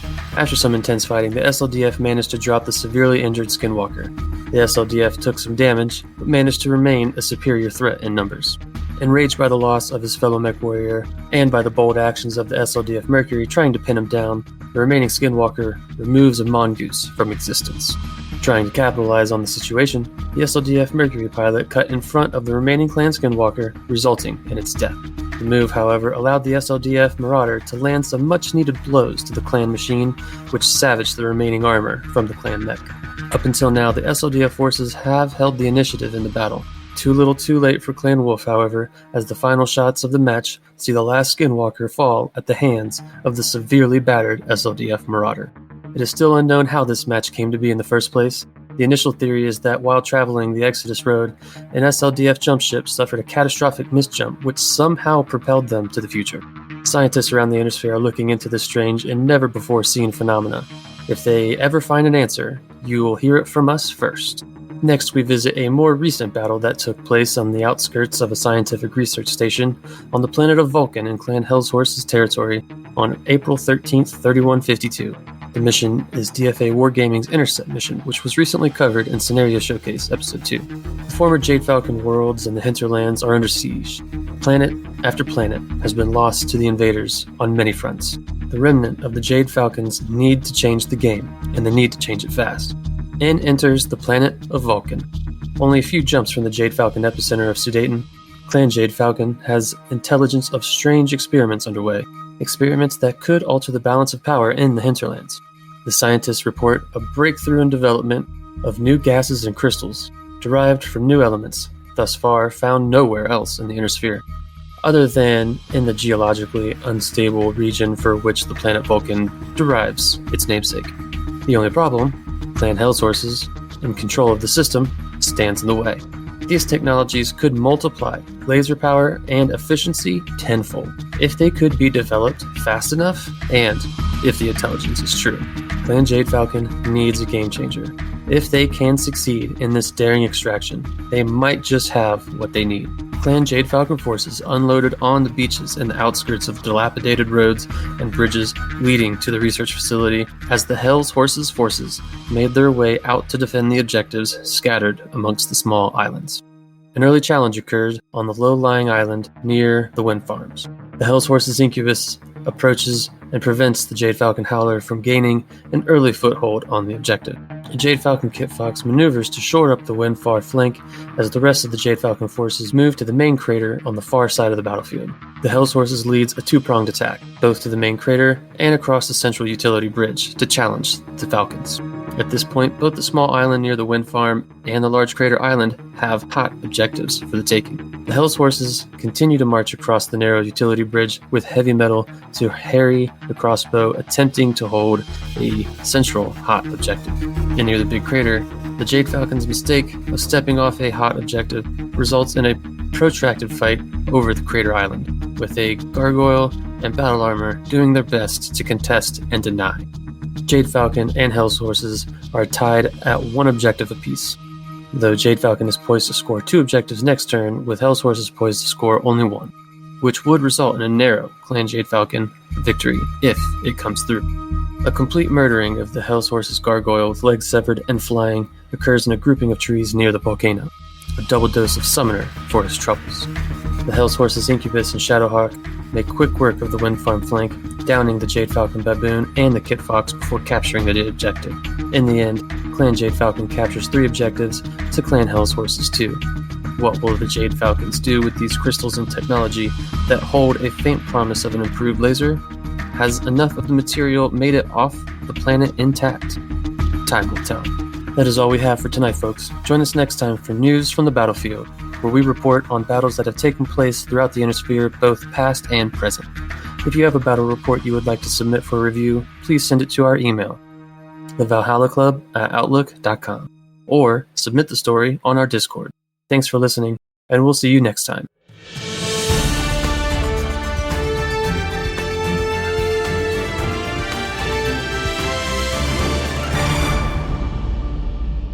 And that was the news from the battlefield, straight from the war zone. Hopping into upcoming action, the only thing we've got on the docket for the time being, actually, I think we have two things now that I just thought about it.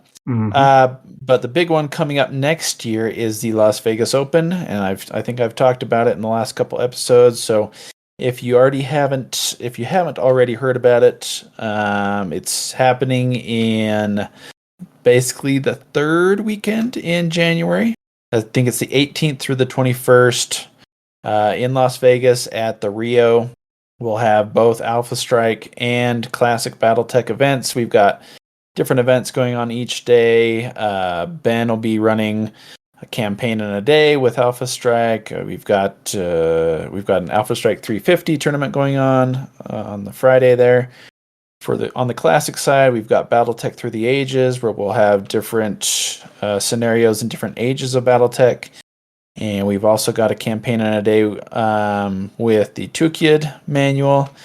And then, in my mind, the awesome grand finale is BattleTech Escalation, where you can go all the way from playing in Solaris up to commanding up to a company of units in Alpha Strike. So that'll have Solaris, Classic Battletech, and Alpha Strike in it. And I know that at least 4 of us will be there. So Dave is the loser. Dave is the one out this time. I will be there. Yeah. Oh, that's a good reminder. For anyone that hasn't bought your tickets yet, buy your tickets before we hit the cap. Yeah, before they tell me we don't have any more space. So do it now, and then they have to let us in. Not so quickly that I don't get tickets myself, you see. Make it happen right now. Right now. Uh-oh. I know we also have an event happening in the Springs, in Colorado Springs with Jack, which is WinterTech, I believe. And Dave interviewed Jack and Devin. Devin, right? Where they laid pretty much the groundwork out. He put it up on YouTube under Colorado Battletech. I think he just created a channel for Colorado Battletech on YouTube. So you should be able to search that and find it relatively easily. It's called WinterTech. Yep, and it's happening next Saturday, so that would be the 9th. The 9th of December. So I need to edit quickly. Roger that. Make it happen. And that's our upcoming action for this episode. And with that, we will jump into our shoutouts. And of course, we're going to start with our guests, Mr. and Mrs. Arbiter. So have at it. Well, want to give a great big hello to our fellow Kansas City area demo agents, Scotty and Duncan, and to everyone in the MOCAN, that stands for Missouri Kansas Battletech Players Association, and to our producer, who prefers to go by his online name Nightmare. So hey, you get to pimp us out on this too. So have fun with that. Yeah, I know that guy. Very nice. And Mrs. Arbiter, anyone you want to shout out? Shout out to John Helfers for the fact that he gave me a chance at something I wasn't expecting to do. That's awesome. Yeah, I'm really excited about it.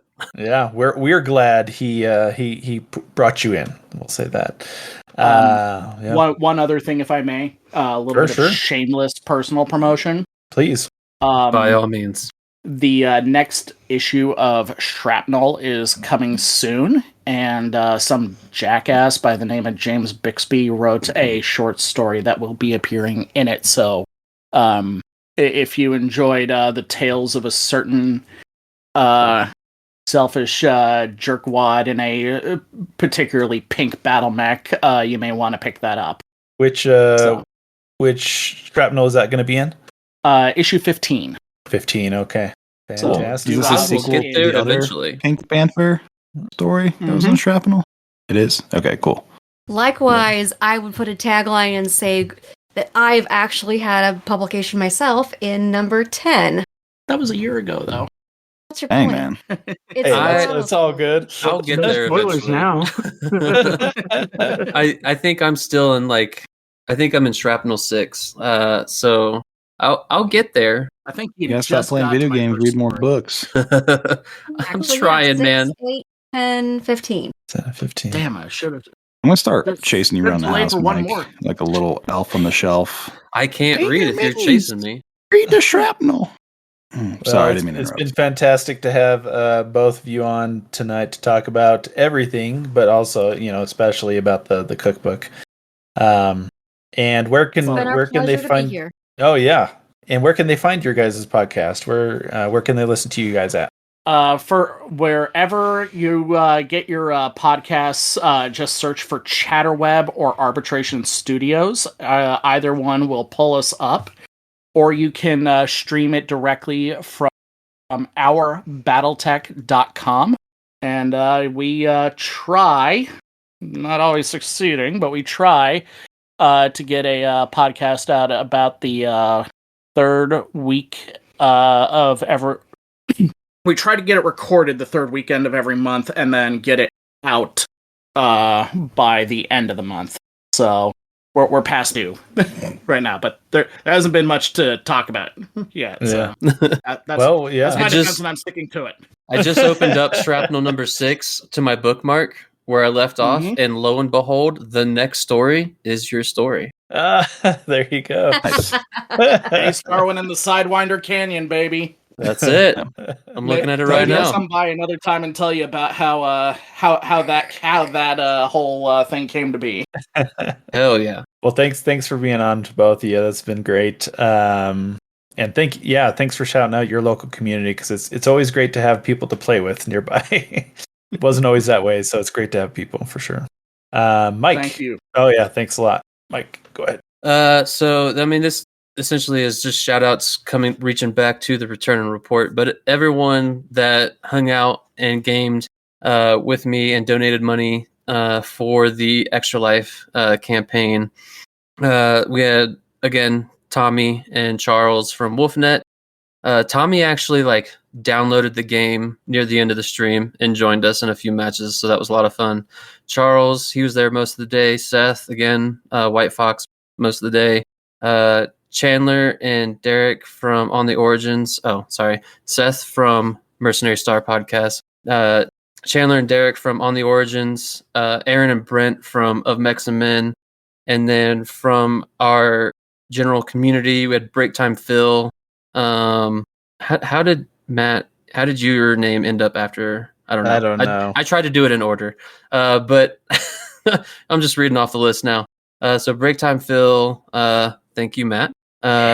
Kirby the Fowl, Major Mechit. Major Mechit, I think, was one of the ones that started by watching the stream and then joined the Discord and then hopped in game with us. Dak and Back, whose pilot name is Goodshot Jansen. Gold Bishop, he's most active on the Wolfnet Discord. He re-downloaded the game and joined us. Geno Puff was another one that started watching the stream and then joined us.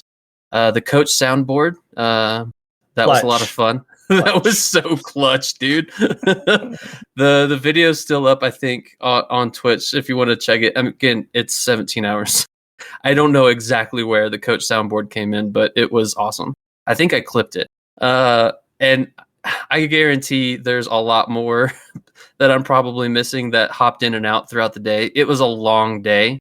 But thanks again to everyone that donated and joined us in game. That was hella fun. And I did that on 4 hours of sleep. I probably could have gone 24 hours if I had more sleep, but I was tired, dude. You're a champ, Mike, a champ. But yeah, it was a lot of fun. Thanks to everyone that donated and played with us. Can't wait for the next one. So that's my shout outs. Fantastic. Looks like I'm next on the list, so I'm just going to shout out Greg and Jeremy from the Colorado crew. They've been definitely helping out with some good feedback on the LVO player packets, especially on the Battletech escalation. There were some clarifications that they kind of brought to my attention, and so we put those into the player packets, and I think it's really helped, and now it's a little bit more clear, and so they've really been helping out and just being stand-up dudes. So yeah, Greg and Jeremy, thanks a lot, guys.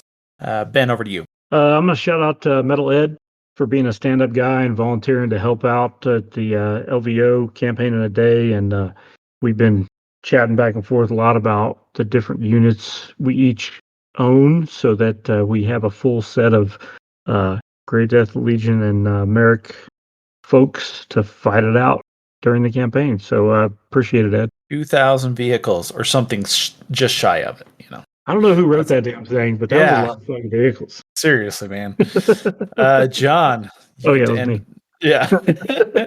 John, you get to round us out for shout-outs. Julio, I'm going to shout out the guys over at Goonhammer, Jack Hunter, and Peregrine. I don't know who they are, but I just found them out maybe like a couple weeks ago. And it's good poop reading. They got some pretty entertaining articles over there on BattleTech. So shout out to them. Check it out. Goonhammer. You can read them at other times too, listeners. Good luck. You know what? That's about typical for John, though. And with that, that'll bring us I don't know to what you guys want from me, guys. Read when I can, okay? This last call time.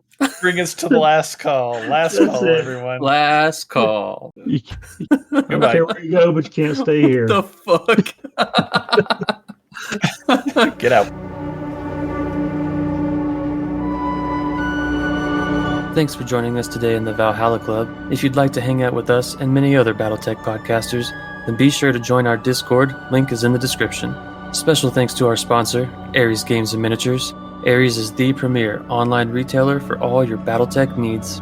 If you would like to support the show, you can find us at patreon.com/The Valhalla Club. If you have any comments, please feel free to send an email to thevalhallaclub@outlook.com. Until next time, mech fans.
Mike is silent. Oh, John's here. Oh, is that better? Oh, there you are. Yeah, now you're back. I'm sorry. I apparently accidentally muted my entire ass microphone. I don't even realize how I did that.